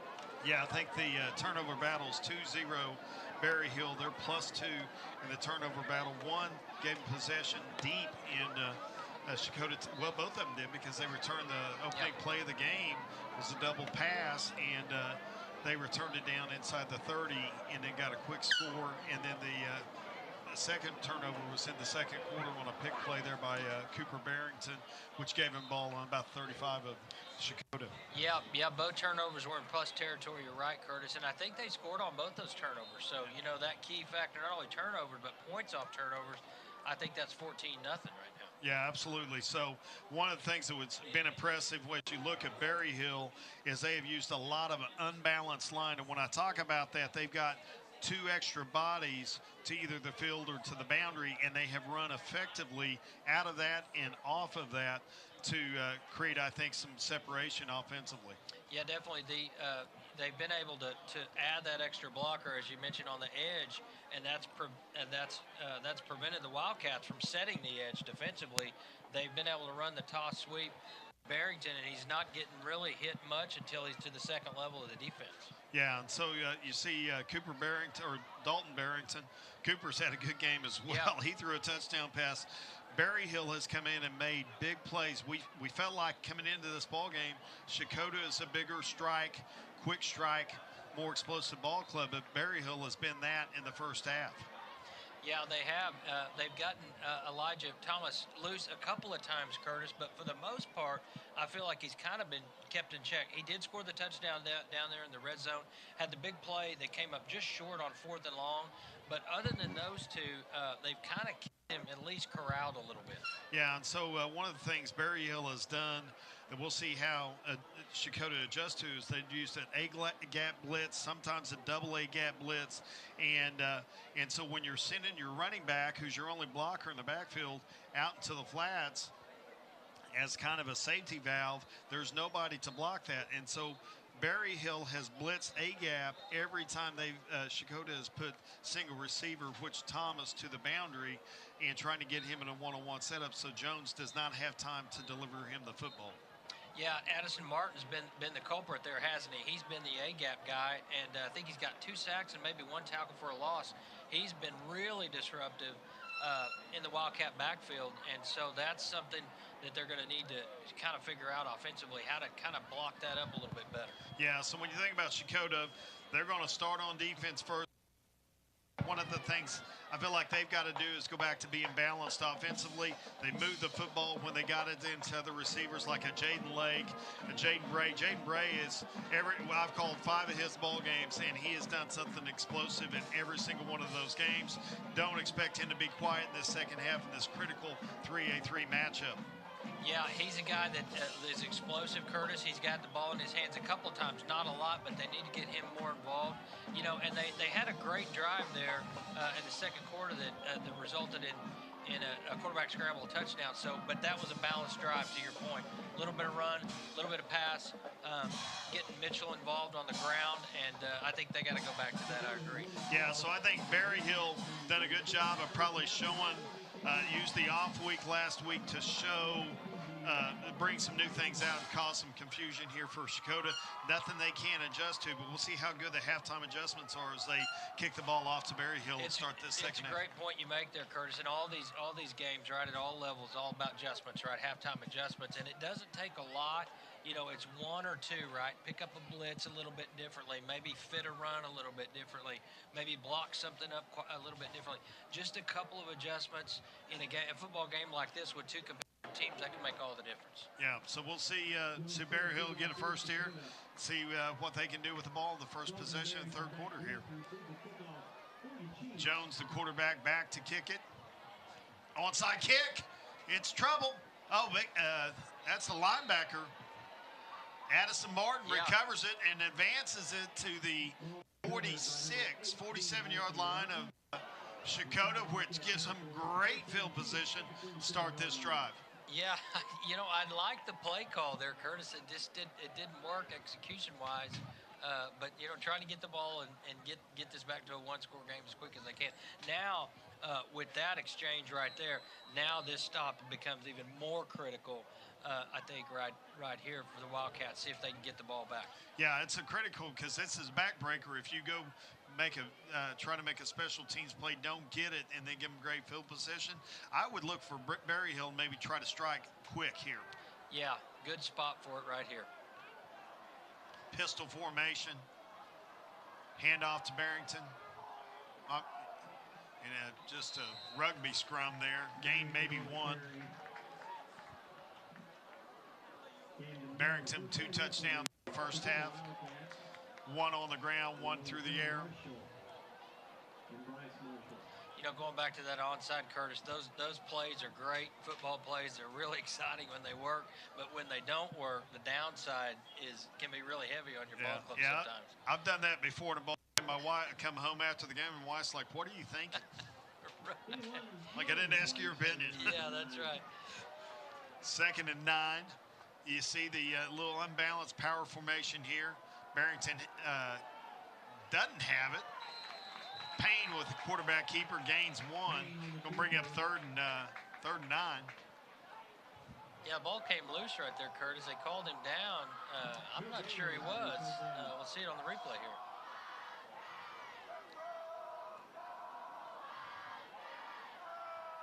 Yeah, it looked like he was. Hard to see. I don't know if they call it forward progress, you know. I'm telling you, the backyard of Steve Upshaw's house, that wouldn't have been down. Right. That would have been fun ball. When you get that inadvertent whistle in high school football, right? The whistle blows, and that's it. Look for play action right here. You see pistol formation, power look to the right. Play action, Payne rolls right. He's got Barrington on the wheel route. Does he have time to get it off? He throws it and intercepted. Room to run here. Big time play by Jaden Bray. And interception return there by Keith McGuire. And then I think we got a late hit, right? I think so, too. I think we might get holding on the offense that would be declined there. We might have a late hit. I don't know if it's dead ball or during the play. I guess if it's a late hit, it's a dead ball foul, but it was a little bit of a crackback block, it looked like. Officials discussing it.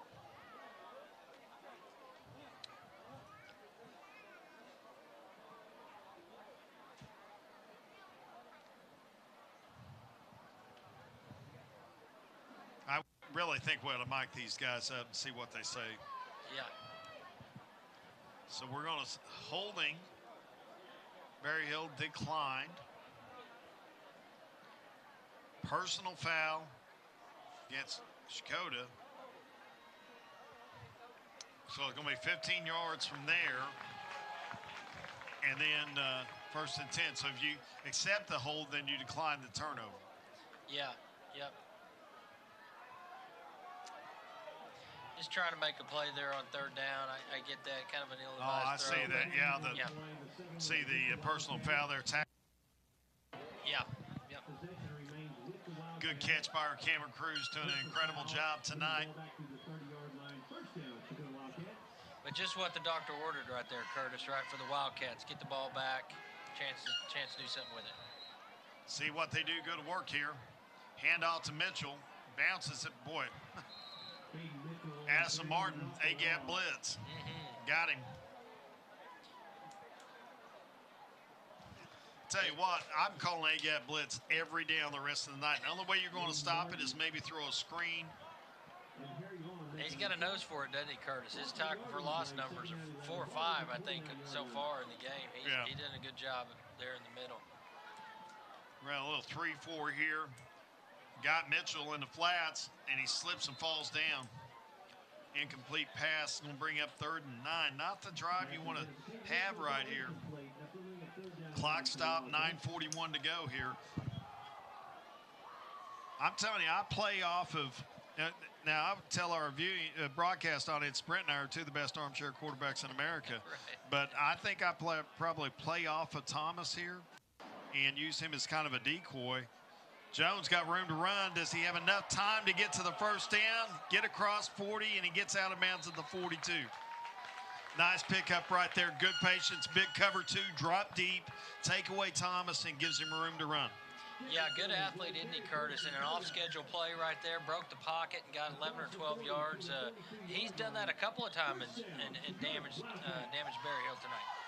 Got Bray to the bottom of your screen. Handoff Mitchell, little GT. He's got a little room to run there. Another big gain of 12 right there, following the big nasties down the left side. Boy, how big was that third down pickup there, Curtis, on that last possession? They did not want to kick that ball back to Berryhill. Yeah, boy, you come out after a turnover, that's like going on a first date and not getting a kiss goodnight. That's right. Play is kind of blown up, and Jones makes a little something out of nothing there. Fake the bubble to the boundary, and then was looking for Bray deep, I think, on a double move. Had to tuck it and run, 2nd and 10.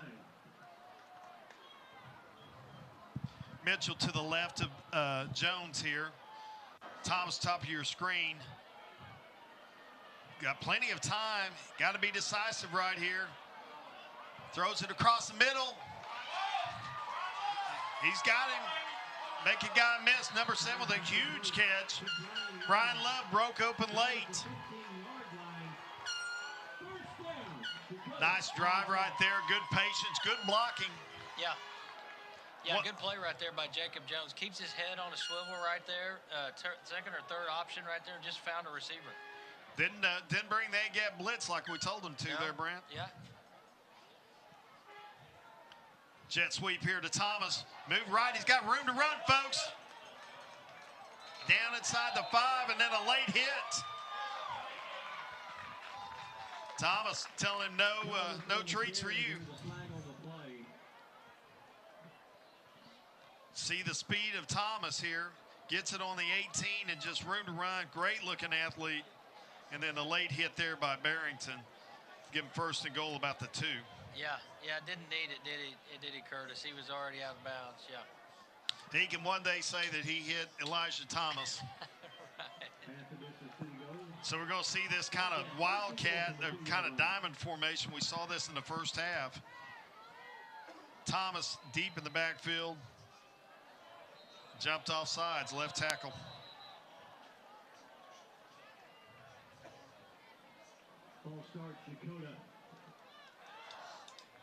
Thomas probably would have made a good I-formation tailback back in the day. Boy, he looks the part, doesn't he? Yep.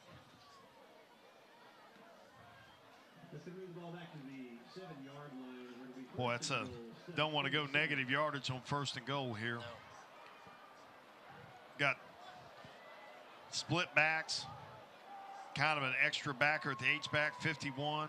Thomas motions to the boundary, handoff to Mitchell, dances, and a good tackle from behind right there. I think that was Barrington, and number 24 as well, Casey Field. I'd like to see him go back to that diamond formation and see what they do out of that with Thomas. Yeah, you know, Berryhill's really fit the run-up well inside the red zone. They did it in the second quarter there late, and doing a good job of it right here. That penalty on first down helps them, but they're doing a good job. They got two good-looking defensive ends. Nose tackle's doing a good job, and their backers have been effective, and there's the A-gap blitz. Jones looking to throw it, throws it short, and should have been an interference call, and didn't get it. I think we had interference on the camera view as well. You called it there, Curtis. Another blitz. I tell you, even when they don't get home, they're flushing the pocket and really making it an off-schedule play for the Wildcats. CHECOTAH needs to go to a shorter passing game to offset that blitz because you can get it out quickly. It gives you an advantage here. Yeah, throw at the blitzer. 3rd and goal, tried to jump him, not coming. Berryhill showing blitz up the middle, 18 and 24. Those are the guys that are going to be coming. And you got to throw behind that. Look for Love on the crossing route. We got delay of game. And just poor execution here, late clock of this drive. And you cannot come away from this possession empty-handed. Yeah, you can, and they've done a good job in the pre-stop penalty area all game until this drive right here, Curtis, and a couple of critical ones after having 1st and goal at the 2. Look for back shoulder fade possibly here. Thomas, top of your screen, got a size advantage. He's running a crossing route. Pressure everywhere. He's dancing around, got nowhere to go. And a huge blitz. They sent 7 that time and got to him. Number 50 finished it off. Kyler Tabor. And see the pressure again. Mitchell picks up 1, doesn't get the 2nd. And then Fields come back, and then Tabor finishes him off. Well, I tell you, they are timing up the blitz perfectly, Curtis. They haven't jumped defensive offsides at all. They're doing a great job on the blitz. Got cover 4 on the back, throw it underneath, crossing route here. Thomas motions. He's in the flats, got nowhere to go, got to get rid of it. And he's going down. 30 yards and losses on that drive when they got it to 1st and goal on the 2. And a great defensive stand there by the Chiefs. Yeah, that was terrific. You know, penalty aided a little bit, but for the most part, it was the defensive execution right there, Curtis, that got it. Got a couple of blitzes, and both of them got home. Yeah, they only brought 3, too. So let's give them credit for that. So Berryhill with a huge defensive stand, get the ball back, hold the CHECOTAH and thwart their attack there. Yeah, for sure. And let's give the secondary for Berryhill some credit there too. There's nobody open, Curtis. It doesn't look like to me. There was one off-schedule play there on early in the drive where Jacob Jones hit a receiver, but for the most part, Berryhill's doing a good job of sticking with their guy. Yep. Payne back to pass on 1st and 10. Throws it long, hit him wide open. 2 verticals down the seam. They're playing cover 1. Thomas went with the obvious one, left the other one open on the backside. Poor communication there by CHECOTAH. Yeah, the Wildcats are looking at each other. I thought that was your guy. I thought that was your guy. Yeah. He was wide open, a little bit overthrown there. That would have been fight song right there. Yeah. So 2nd and 10. Good play call there by Berryhill, bringing out all the stops in this critical district matchup. Traditional single receiver top. Barrington to the left of Payne, should get the handoff. Here, Payne keeps it, rolls left, gets outside of Mitchell. Bray brings him down, but not after, looks like gain of about 6. So good play call again, keeping the clock running and keeping CHECOTAH off balance with these play calls. Yeah, both these quarterbacks, Kurt, are good runners, good athletes, and get on the edge a little bit, and even keep it between the tackles. They've really impacted the game with the quarterback run game on both sides. Yeah, so critical 3rd down, and I'm going to call it 4. Empty formation, trips. They scored a touchdown on this possession, same play. Almost intercepted, but pass completed. Number 9, Ian Malikoff. and move the chains for Berryhill.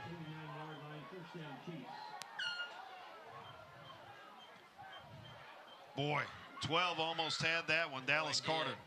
That'd have been a pick six. Looked like Rocky Camus against I tell you, Chris Sims. I tell you, Connor Payne cut that loose, though, didn't he? Yeah. Yeah, he let it go. So Berryhill content to run clock, up 2 scores. Barrington with the handoff, bounces it right, got a little room to run. Boy, and he's popped by Thomas.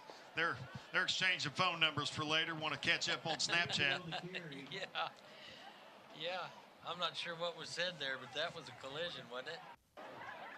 Boy, see him come up from the. He's recruited as a defensive back, but he can come up and pop you. Yeah. I mean, as a wide receiver. Excuse me. 2nd and 5, though. Manageable downhill for Berryhill. Play action. Payne got time. Should run it. Get the first down.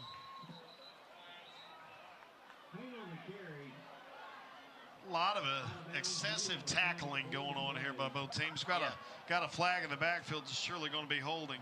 Yeah. Boy, I like the aggressive holding signal given by the official there. Yeah. That was strong, wasn't it? Yeah, he was determined. There's the hold. You said it, Curtis. On the stop right there by Berryhill, they turn around and try to go deep, but now let's settle in. Let's see if we can grind some clock. Big drive in the football game right here. I feel like a Berryhill can continue to churn some clock right here and at least keep it for a couple of minutes. Even with a 2-score game, they're getting closer and closer to that road win. Yeah, you want this clock running, which it is. Payne back to pass, looks down the left side, flushed out of the pocket, tries to make a play with his arm, and comes back to catch it. Number 3, Ryder Wadey. He's going to pick up the first down. Great individual effort there by Wadey.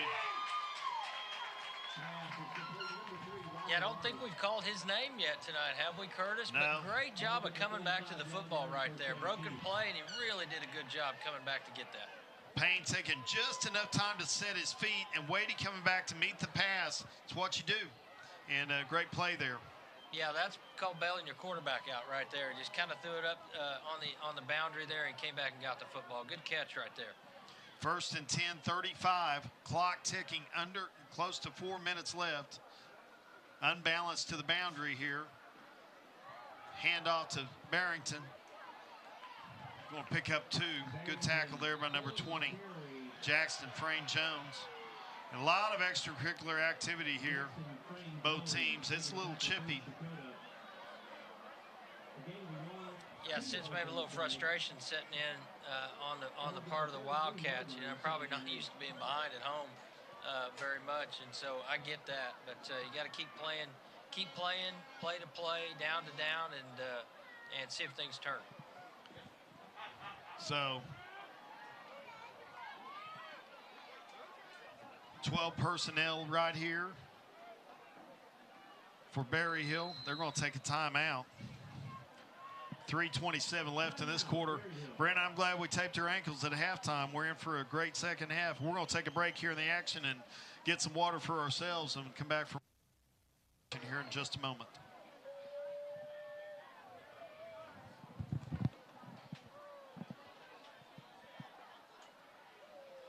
At Bravado Wireless, we don't believe in wasting your time or ours. Our mission is to serve you with honesty and integrity.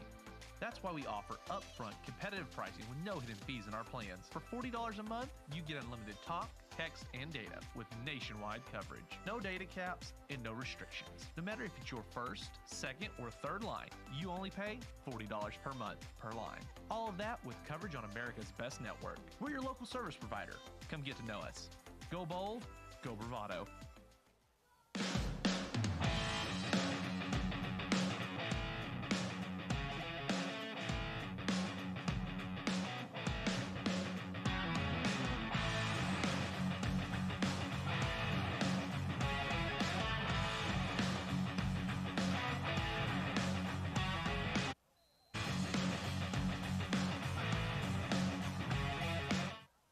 Welcome back here, Bravado Wireless. We got a good one here. 3-3 action.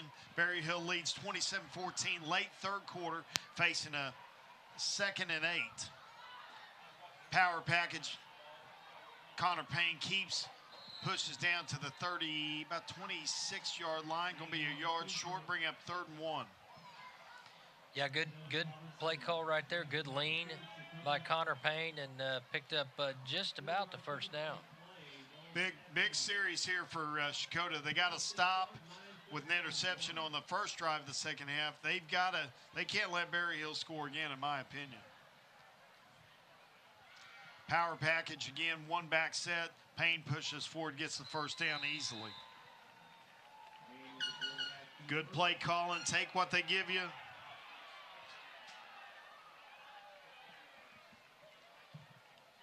And we got a flag on the play. We're going to have maybe a personal foul here. It was a little after the whistle. I saw a Berryhill lineman go flying. I don't know. I guess somebody shoved him. Yeah. And you said it, Curtis, just a second ago, that, you know, there's a little bit of friction going on down there. You just don't want to let the situation get the best of you. If you're the Wildcats here, you got to continue to play smart football and not give up, 15 yards unneeded there. Boy, 72 with good acting skills right there. He hadn't been pushed around all night, and he flopped like a LeBron. Big enough to push him that far back. Boy, see unbalanced to the field right here. Resetting the play clock, blows it in. Payne, handoff to Barrington, right up the middle. Trucks inside the 10 to about the 4. And, boy, this power formation here that Berryhill's brought to CHECOTAH has been effective tonight. I tell you, they're just blocking it up, aren't they, Curtis? Yep. Just blocking it up. Handoff Barrington gets about the 2 where he's wrapped up by number 50, Dylan Robinson. Number 20, Jackson Frayne Jones on the edge as well. They're going to mark it at the 3. Needs to be a big stop. We saw one by Berryhill last possession. Can CHECOTAH counter? Neither one of these teams are relying on the kicker, I can promise you, folks. It doesn't look like they're going to the kicking game at all, are they? Payne off the right side. He's wrapped up. Gets to about the 1. Nice individual play right there by him. Kind of didn't go under center and just bounced it off the right tackle. A little B gap and found a little room. Gets it to the 1. So it's a huge play. It's a ball game, folks. Yeah, I think he's able to get it past the first down mark there, wasn't he, Curtis? I think they didn't get the goal line, but they got first and goal, I think. Yep, so they did put the chains down. Yeah, they just had a yard there that they get a first down without getting a touchdown.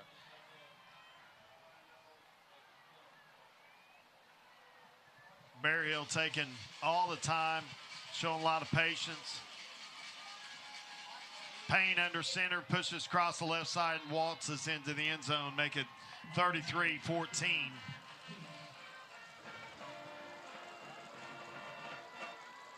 Number 72 getting a pat on the back for his acting skills on that personal foul play. Yeah. Parents got to be proud. Hey, it's whatever it takes, right? That's right. So, huge drive there for Berryhill to stretch the lead. Snap high, Payne has to cover it. 19-point ball game here. Now we know why they don't go to the kicking game. That's not easy to execute. You know, Curtis, though, but I feel like from the outset, with the interception on the second play from scrimmage, I feel like Berryhill's been the aggressor in this game. They've really taken it to the Wildcats, and I'm not sure if the Wildcats expected that, but they've really been the more physical team tonight. Yeah, and they've, this is a critical matchup, folks. We talked about it. What's Berryhill going to come out and do? How are they going to attack this explosive CHECOTAH offense? And they've done a good job of neutralizing Thomas. And really, it's what are they going to do right here? They can come back from 19 down. CHECOTAH can, but they got to get stops and they got to play all gas, no brakes at this point in time. So we'll see if they try to find ways to get Thomas the ball And I would say this point in the ball game, you can't be balanced. You're going to have to try to get it to your playmakers. And number 3, in my opinion, is just as effective as Thomas. And you got to find ways to get him involved in the ball game because he has not had many touches tonight. Yeah, I think you're right, Curtis. At this point, you've got to get Jaden Bray and Elijah Thomas in the game. We've got to get the ball out of the quarterback's hand, and we got to try to make some plays down the field. Plenty of time, though, like you said. Plenty of time to do that. Boy, another boundary-finding kick. Maybe they ought to employ it, make him re-kick it like we saw a couple of weeks ago with Stigler. Right. Folks, if you didn't turn into that broadcast, the Coach Snyder from Seminole was about to lose his mind because Stigler kept making him re-kick it, and so he moved it back. And they kicked off their last time from the 15-yard line. I'm like, I've never seen this. They may be kicking off from the goal line here. They just about ran out of room, and it looks like they might do it again. Oh, they're going to do it. They watched the game film. You know, because CHECOTAH played Seminole the week after that, so they definitely saw it. And but boy, I'll tell you what, I think you and I ought to start a kicking clinic, and I think we can make some money with some high school coaches. We've lost the art of kicking. I think place kicking and punting is not the top priority, it doesn't seem. If you've heard me broadcast before, you've heard me tell the story from Cleveland. We had a coach there that looked at me one time. I was keeping stats on the sidelines. He's like, can anybody in this town kick a football? And this one it's in the field of play. Look for a reverse right here. Pitches it to Thomas. Got a little room to run, show the elite speed, and he's gone. Touchdown, Elijah Thomas. Folks, that's why you can't count them out right there. Yeah, just what the doctor ordered. Just a seam, Curtis, and boy, just like that, he goes, went about 65 yards right there with the football for a touchdown. He's playing it cool with the camera on him here, walking back to the sidelines, but there's a little juice in him, I can promise you that. And gives the Wildcats life late third quarter. Yeah, you know, this level of football, 3A, Curtis, sometimes you might get 2 or 3 kids on the kickoff or kickoff return team that aren't playing offense or defense. It doesn't take much with a player like Elijah Thomas. You know, he gets a seam. If your best players aren't out there, you know, it's fight song. If we raced him in a 40-yard dash, how many yards do you think we'd cover before he got to the 40? Not very many, I don't think. I'll tell you what, I've run a 4.2, but it covers about 26 yards. Yep, with your back problems and my shoulder and elbow problems, I'm not sure we'd do much good in that deal. Yeah. So we'll see what the play call is. I don't know if they're going to back him up or reset the clock. But I want to thank our broadcast team tonight. Done a great job with the broadcast and cameramen that put on a good show. And they do an incredible job of bringing you this broadcast each week on Bravado Wireless. And we're proud to be a part of it. So I want to thank our sponsors and encourage you guys to get out to Bravado for all your wireless and communications needs. They've got local stores around, and they're a great supporter of the local communities.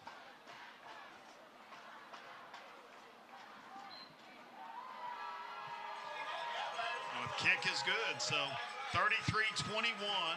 You see Thomas looking for some water. We'll see replay this kick return.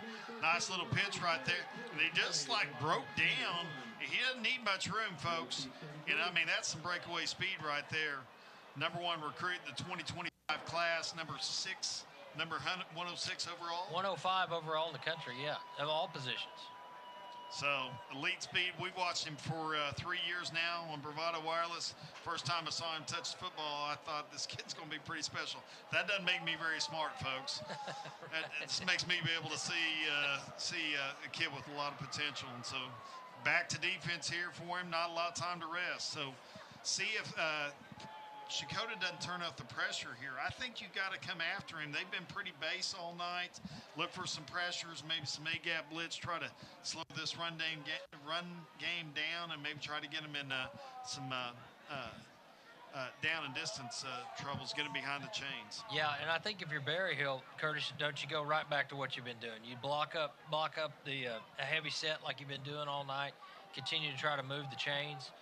You want to score here, but maybe more importantly, let's keep the football for a few minutes here, and let's keep number 1 and the Wildcats on the sideline. Jones set to kick it. Another onside kicks, and they're going to be called for a procedure penalty, probably offsides right there.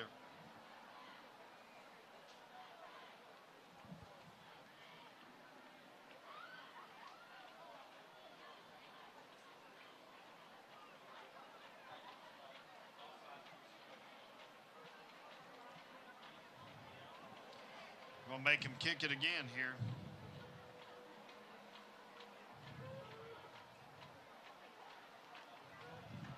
So we're going to move it back to the 35. So Berryhill's got to be thinking onside kick here. Yeah. My strategy always was kick it at the guy least likely to catch it. Yeah. Like dodgeball. Yeah.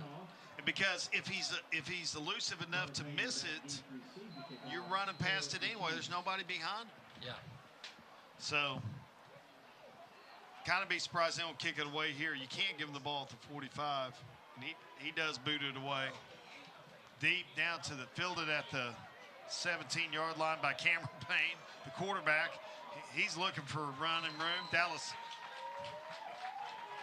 Jackson Frayne Jones with the tackle. Deep in Berryhill territory. This was field position Berryhill's had all night. Yeah, it is. Yeah, they've on turnovers and so forth. They've had good field position all night, Curtis. Making the stop for CHECOTAH. Ball's at the 24-yard line, first down Chiefs. 1:07 to go.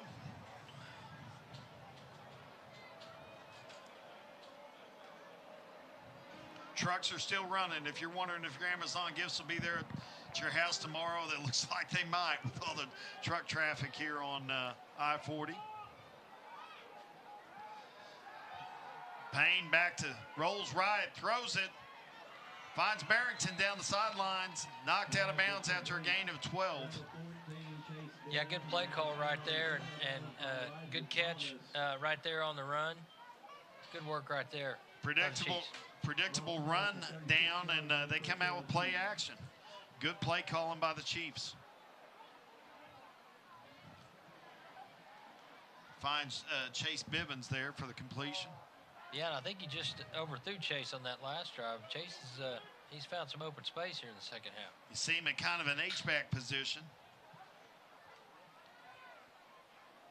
Payne takes the snap, hands off to Barrington. Boy, brought down from behind the line of scrimmage there.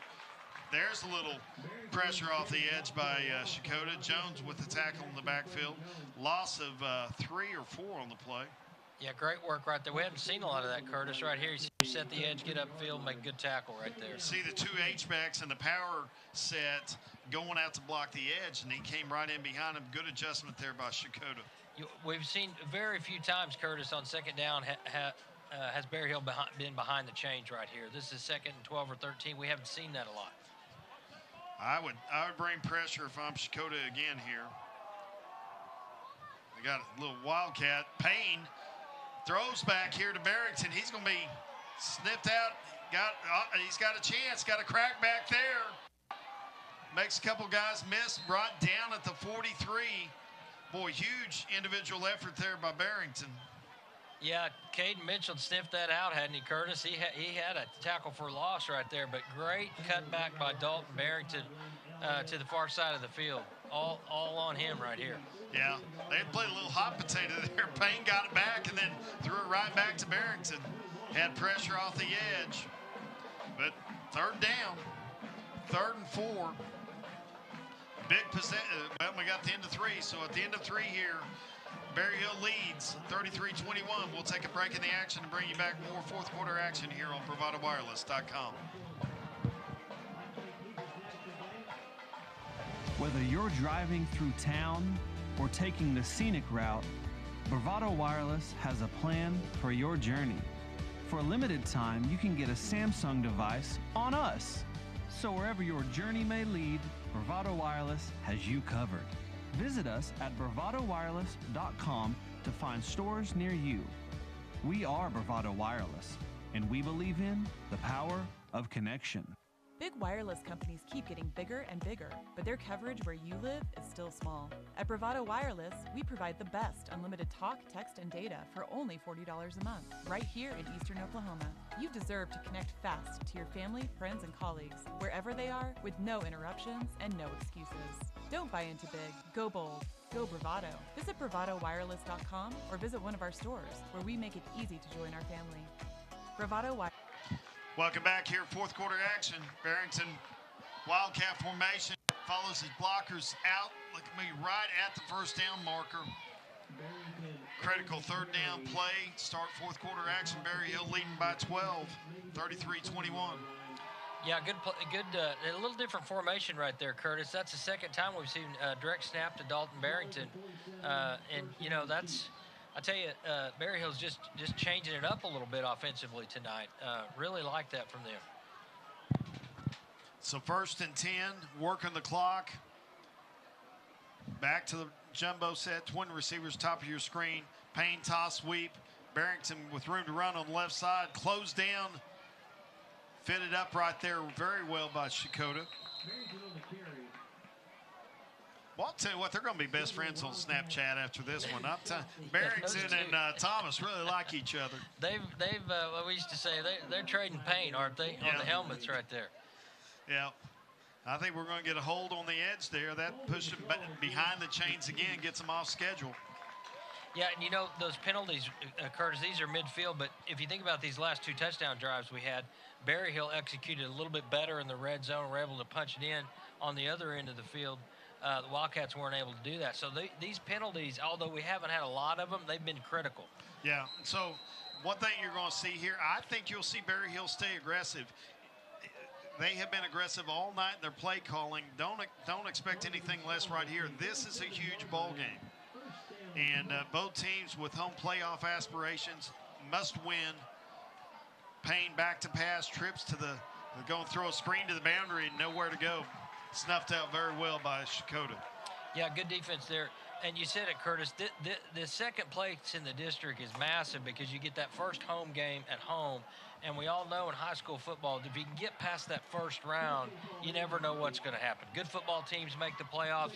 You might get a second home game. You might get an opponent that you didn't expect. So getting second place behind Lincoln Christian for either of these teams is a massive thing. Yeah, it's pretty much given. Lincoln's #1 team in 3A. They've beaten both of these teams. Only losses both these squads have are to Lincoln Christian. So second and about 20. Toss sweep, got a reverse. Here's another, probably going to get a fleet flicker, and they got guys open, but chased down by number 51, Rain Westbrook. Just took too long to develop. Yeah, they had Chase Bevins behind the defense, didn't they, Curtis? Just took too long to develop. Yeah, where you see the wheel route and then the throwback to the wheel guy, and just didn't have time as pressure is turned up by the Wildcats.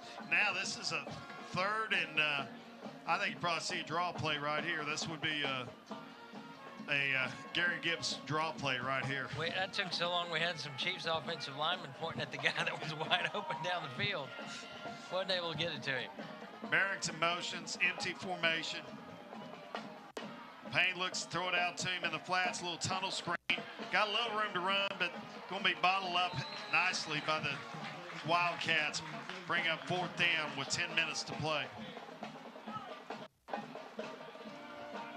Tell you what, you got a rugby-style kicker here in Barrington. I'd bring pressure off the right side. I don't think he can kick it going left. So if you want to set up a block, you got to bring pressure off this left side by Checotah and blocking, run him into that rugby-style kick. Yeah, it's a tough spot right here for the Chiefs. You do not want to kick it to Elijah Thomas in open field. You got to figure out a way to get it off first, but try to keep it away from him. Yeah, it looks like they're in punt safe, but I'm telling you what, I bring pressure here. The last kick didn't get over a hurdle, and he got that one up a little higher. Right to Thomas at the 35. He dances around, cuts it upfield, gets it to about the 48-yard line where he's met by a host of Chiefs.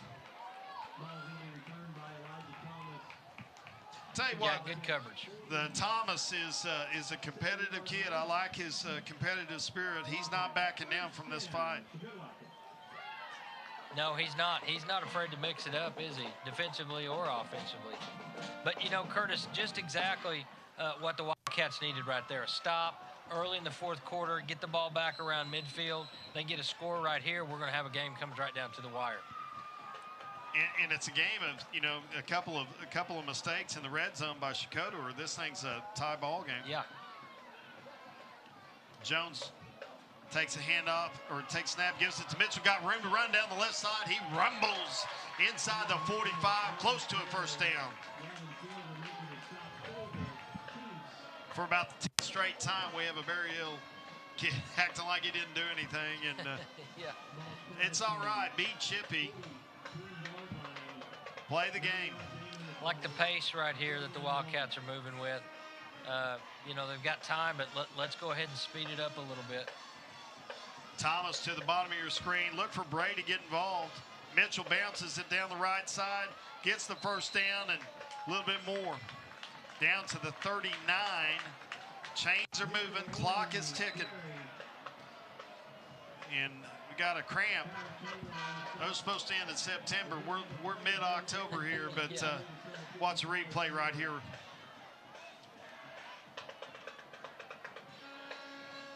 I'll tell you what, you know, I think my other favorite thing about 3A football is the 5 or 6 best players are playing every down on both sides of the football, or for both teams. Yeah, it's fun to watch, but you do get a little of that, Curtis, you said, cramps and things like that, because you've got some of these kids that are out there, you know, for 80, 90 plays a game, you know, and sometimes more. So it's even though the quarters are a little bit shorter than college and pro football, of course, but they get a lot of snaps, some of these kids. Bunch formation to the bottom of your screen. Bray tight to the top of your screen. Toss sweep to the boundary here. Mitchell with room to run. Gets it inside the 30 down to the 27-yard line. Nice, tough running right there. Yeah, good work right there by the Wildcats. They're blocking it up on that left edge for Mitchell, and that's twice here in the last 4 plays that he's been able to get the corner. They've shown that bunch formation to the boundary a couple times, run the toss sweep with it every time. Look for play action off of that later. Jones back to pass, looks over the middle, floats it up to Thomas, and he catches it. Touchdown, Checotah. We got a one-score game, folks. That was a jump ball if I ever saw one. Yeah, I don't know if that was the prettiest pass I've ever seen, but it doesn't need to be that pretty when you got Elijah Thomas on the other end of it, does it? He just went up and high-pointed that thing. Hey, that was a Jim John Haas pass, too, but I'm going to tell you the difference is he wasn't throwing Elijah Thomas. That's right. That's exactly right. Jones with the kick. Ball down, kick is up, and good. So 8:18 on the clock. Checotah cuts it 33-28 in what's shaping up to be a barn burner. I think it may have gotten tipped. But he gets behind the secondary, out jumps him, and says, welcome to Checotah. Yeah, and you said it, Curtis, when Berryhill scored the touchdown there in the third. We don't have time to do anything but try to get it to 1 right here. We're going to have to force the football to him. He got a touchdown on a special teams play, but, you know, even if he might not be open, he's open enough. Let's get him the football. Yeah, you got to give your players a chance. He's the best player on the field. Give him a chance to make plays, but they really had good balance there to set that up with a couple of big runs by Mitchell, which forced the secondary up a little bit to help run support, lets Thomas get over the top. Yeah. And good blocking and good protection. You've not seen the A-gap blitz be effective lately. Yeah, they're blocking that up a little bit better, aren't they? They didn't early in the third there, but they have here the balance of the fourth quarter and some of the late third quarter. Yeah, so we think Berryhill be aggressive all night long. Do not be surprised to see them be aggressive in their play calling the rest of the way here. This is a one-score game. They need to go score. If I'm a Berryhill coach, I'm thinking go be aggressive, go score the football right here. Yeah, and I don't think there's any reason not to, right, Curtis? They've been the aggressor most of the night here until just the last 5 minutes. The ball bounces out of bounds down to, we're going to have another penalty. After the, well, he's going to call that. Probably going to let the play go on the field. Yeah, so I think he's just marking it out of bounds. there was a little skirmish there, but good officiating's not going to call that play. Yeah. So Berryhill football, 35-yard line, 1st and 10. Coach Harper has called a heck of a ball game tonight. Done a good job. Every time it's a predictable pass, they run it. Every time it's a predictable run situation, they play action off of it. So see what they do. I would expect them to come out and be aggressive early in this drive. Yeah, I think you're right, Curtis. They've changed their offensive sets quite a bit. It looked like through the game, and they've really been balanced. I've liked what they've done offensively.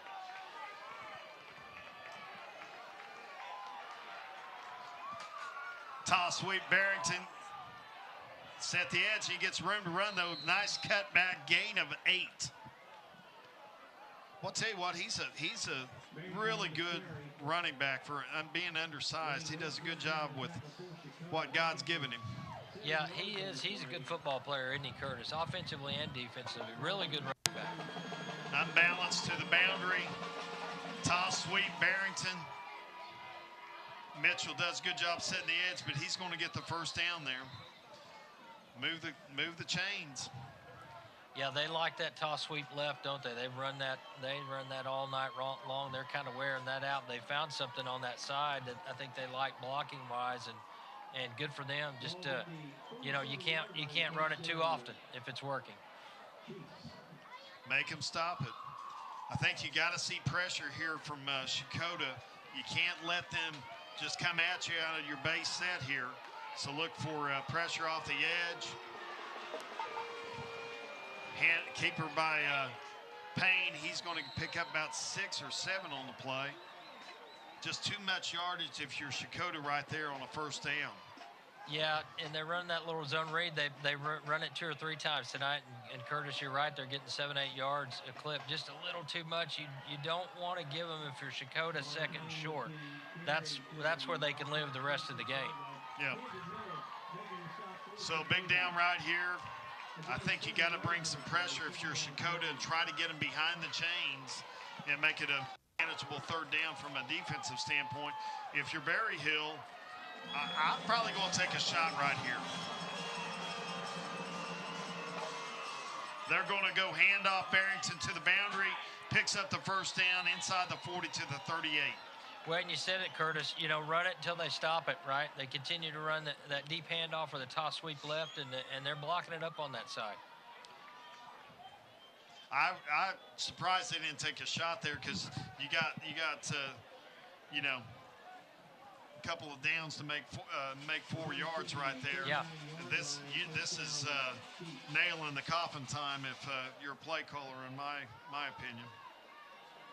But that's why I'm up with you and not on the sidelines. That's right. Yeah, CHECOTAH crowd getting a little bit into it right here. We need some home crowd. Boy, unbalanced to the boundary, keeper by Payne. Just going big. Quarterback's going to rumble down to the 30-yard line. Going to mark him down at the 32. Nice gain on the zone read there. And Boy, just such a big kid. He's got to lean, doesn't he, Curtis? He can lean 4 or 5 yards, and that's a big deal in high school football. Big deal at any level. Yeah. He gets the shoulder down, and he's going to pick up an extra couple just because of that. Really good job managing clock right here. Again, my play calling expectations proved to me once again why my future's in broadcasting. Yeah. Me too. Under center, handoff, boundary. They're just going to work this. Another first down. Good just control of the clock. Getting numbers on the edge and doing a good job of locking it up. Yeah, just putting a hat on that left side, and good job there by Dalton Barrington, Curtis. Just a good, tough runner. You mentioned it, good running back, and he's not shy of contact. He'll stick his nose in there for sure. So clock ticks under 5. Thomas has proven he only needs the one snap a couple of times here, so he can get the ball back. But you gotta get a stop if you're CHECOTAH. 1st and 10 unbalanced to the field. Quarterback keeper again on first down, and boy, he just rumbles inside the 10, the 15 down to the 10. A little GT action on that, wasn't it? Yeah, I think so. A little zone read off that look. Yeah, good play calling. Fake the handoff here, guard tackle. It follows the bigs up the middle and rumbles down to close to the 10-yard line. They can get a first without scoring a touchdown. These are the kind of drives, Curtis, exactly what you don't want if you're CHECOTAH and exactly what you do want if you're Berryhill. Ground control, granted out here, running the clock, and now they've got it inside the red zone.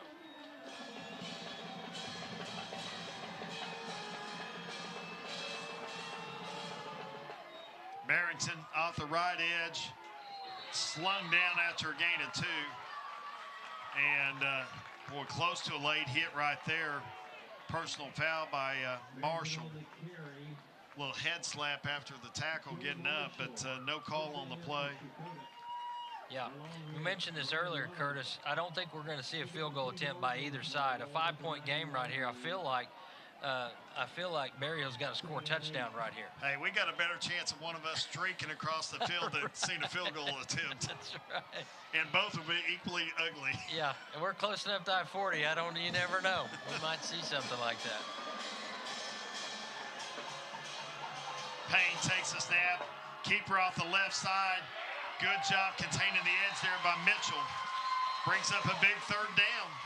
Yeah, haven't called his name much, have we, Curtis, in the second half, but good play right there by Mitchell with setting the edge and making that tackle.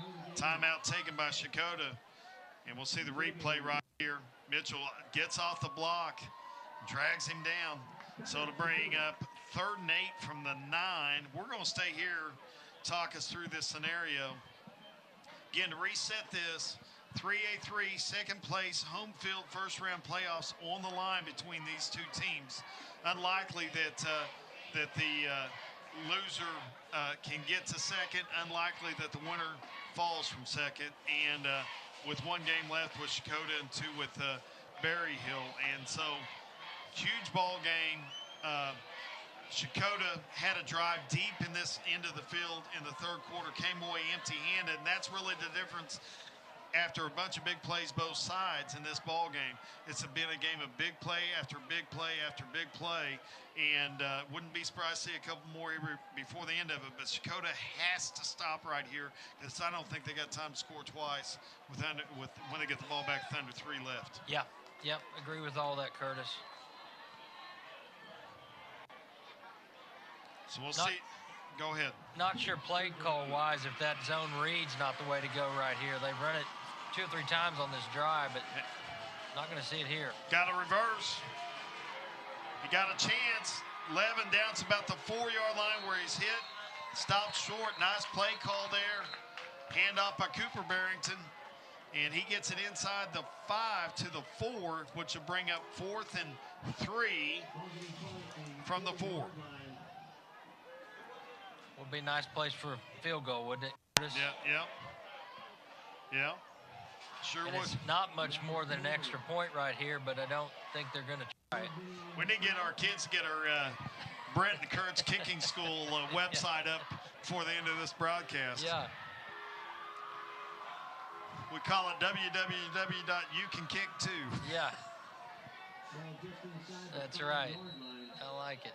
Tell you what, both these teams got a lot to be proud of. Both played their hearts out tonight and withstood some adversity and created big plays. And so it's going to be heartbreaking if whoever loses this one tonight. Yeah, it's going to be a tough loss by anybody. But, you know, I said earlier, I feel like the Chiefs were a little bit more of the physical team, but we've seen a lot of fight from Berryhill or from CHECOTAH down the stretch here, especially in the 4th quarter, a couple of big plays. So you're right. This kind of been a heavyweight punching match here. Been a really, really good high school football game.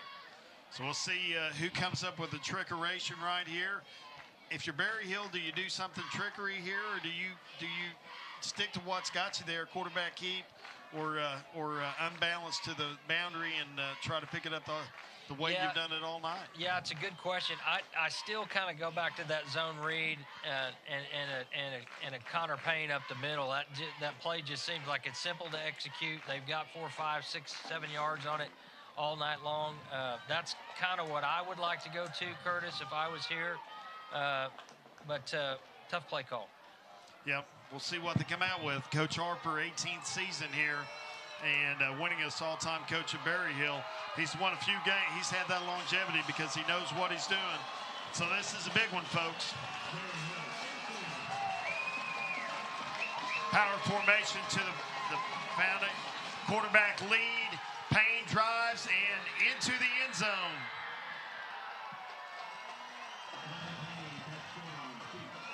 Big time play by Payne with the quarterback keeper.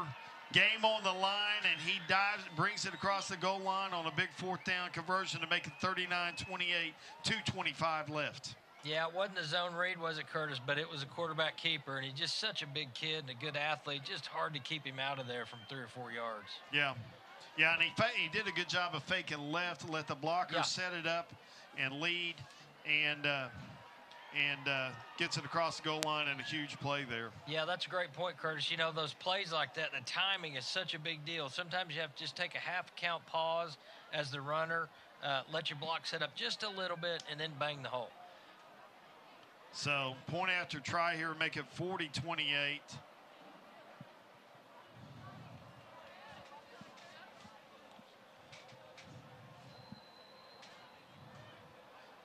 And so, Payne will be the holder.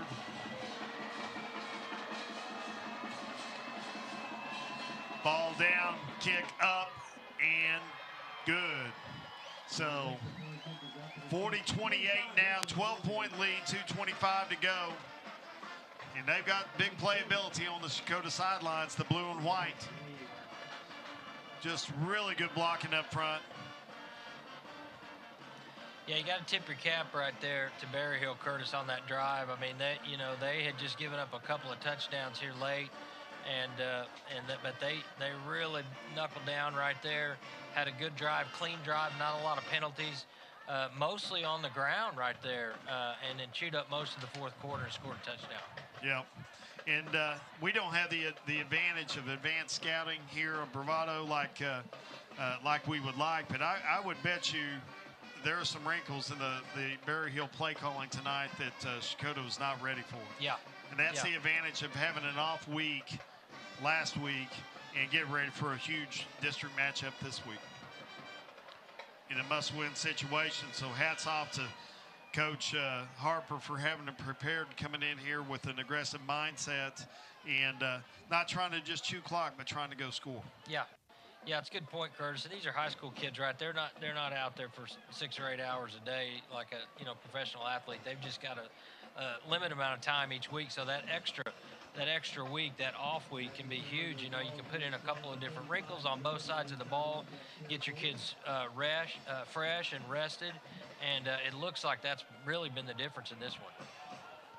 Yeah, Checotah has played 8 games. Berryhill 6. So this is Checotah's 9th ball game on the season. So 2 games up on them as far as number of games played. Those nicks and bruises and extra practices, extra reps kind of can wear you down here. So really 2 evenly matched ball clubs. And fielded and downed at the 15. I probably would have let that go out of bounds. Yeah, I didn't want to field that. And so we'll see what Checotah draws up. Well, I think everybody from I-40 this way, Curtis, knows who the ball is going to go to here. That doesn't mean that they can't pull it off, but Elijah Thomas is going to get the ball here, I would think, pretty quick.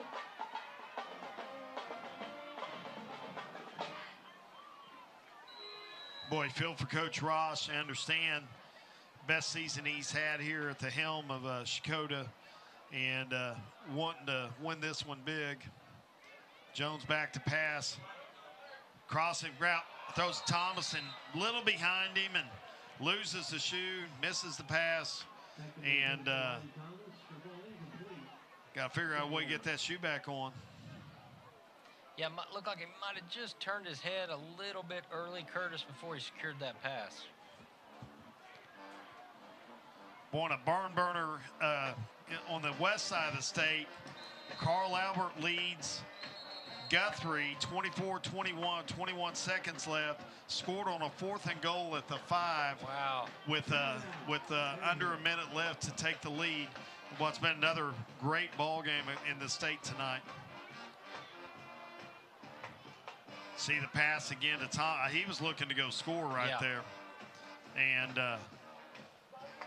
Got to catch the ball first. Yeah, got to secure the pass first. It's easier said than done, right? Especially those routes over the middle. There's some traffic there. You're trying to get your head turned as quick as you can. Maybe make a cut because he needs to go 80, right, Curtis? Yeah. He needs to score quick. So no fault on Elijah Thomas there on that one. 2:16 left. Still time. Berryhill's probably running deep cover 3 right here. They're going to bracket Thomas.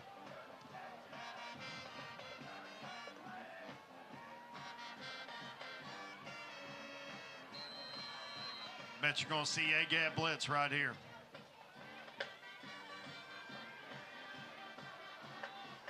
Floats it across middle, caught by Thomas. And a fumble, got stripped.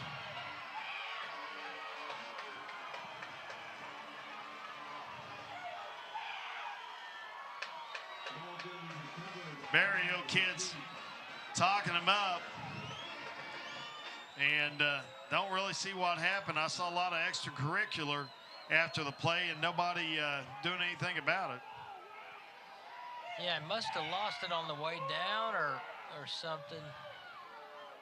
They got ripped away from him right there by Payne, the quarterback. And then Payne bumps him and a couple of guys in his face. And yeah, I think he lost it earlier than that. Yeah, I don't think he ever secured it and just kind of bounced around. I don't know if they caught it, but they're giving it to Berryhill. And then he gets bumped by 2 of their guys. No play call or no penalty.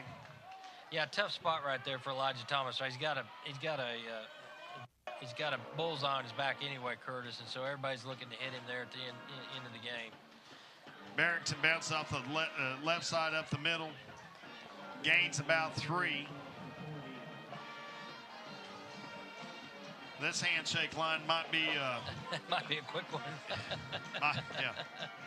Might need to be avoided. Both these teams, a lot on the line, and somebody got to walk away disappointed. See the Berryhill kids dancing on the sideline, celebrating. Can't be a good feeling if you're a Checotah fan or player. Yeah, tough game for Checotah, but that's what it's all about. It means a lot to these kids, right? Families and parents and coaches. Toss sweep, Barrington to the right. Good blocking on the edge. Room to run. And he's brought down inside the 30. Move the chains again.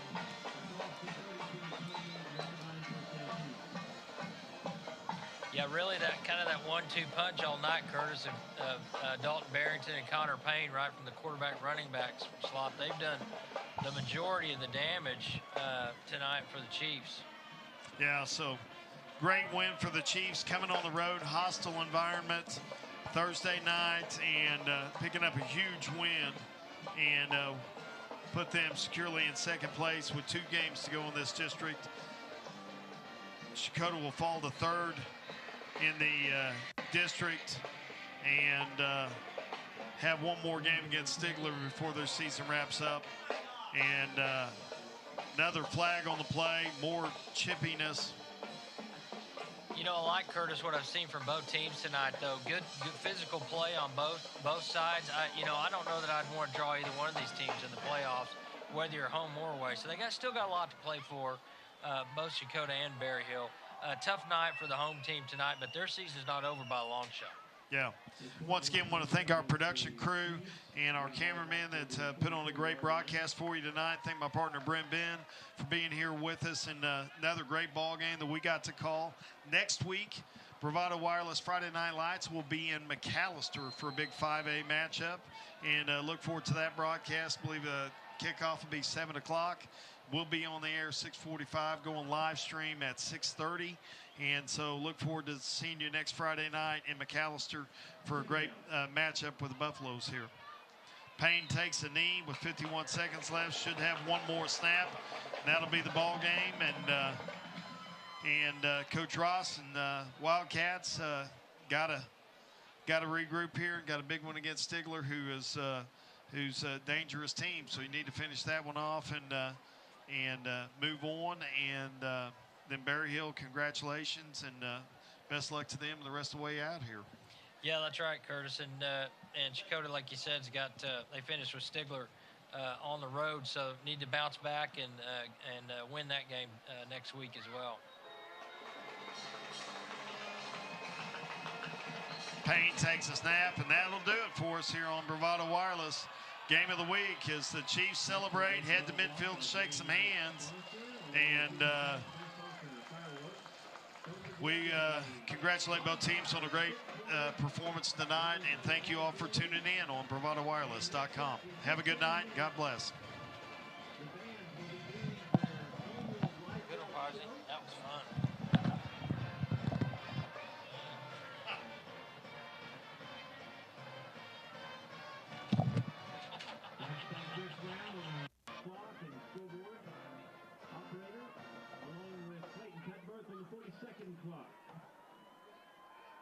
Those of you from Berry Hill, those of you traveling out, have a safe trip back.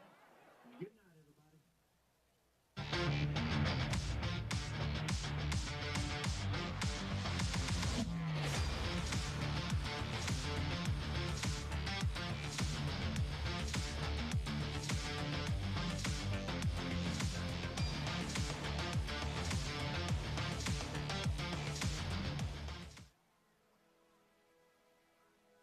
This broadcast is a copyright of Bravado Wireless. This game and broadcast should not be reproduced, rebroadcast, or otherwise distributed without the express written consent of Bravado Wireless and its management.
Hello. This is a prepaid collect call from an inmate in Del Block C. This call is subject to recording and monitoring. To accept the charges, press 1. To refuse charges, press 2. Thank you. You may start the conversation now.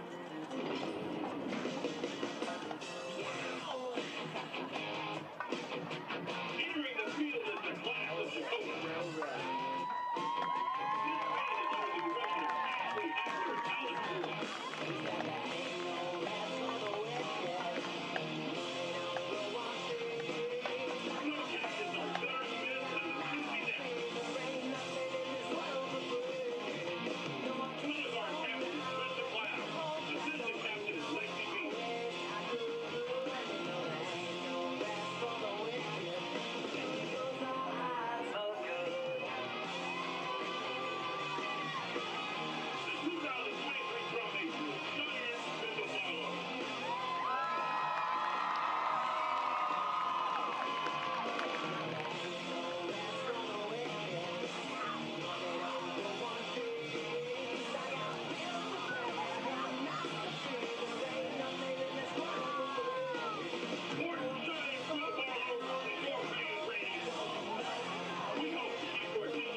All right, line up for the head count. Prisoners missing. We have a breakout.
Please be safe exiting the stands. We'll get the lights on momentarily. Thank you all for staying. Just a reminder to all of our students, there's a fifth quarter fellowship over in front of the agriculture building here on campus.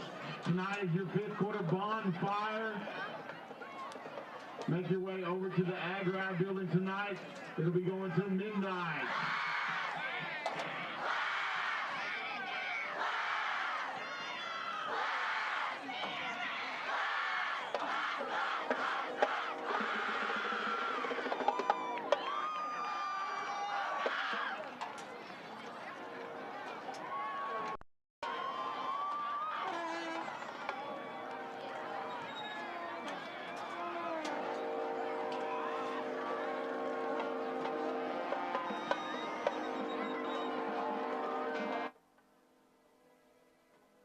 This broadcast is a copyright of Bravado Wireless.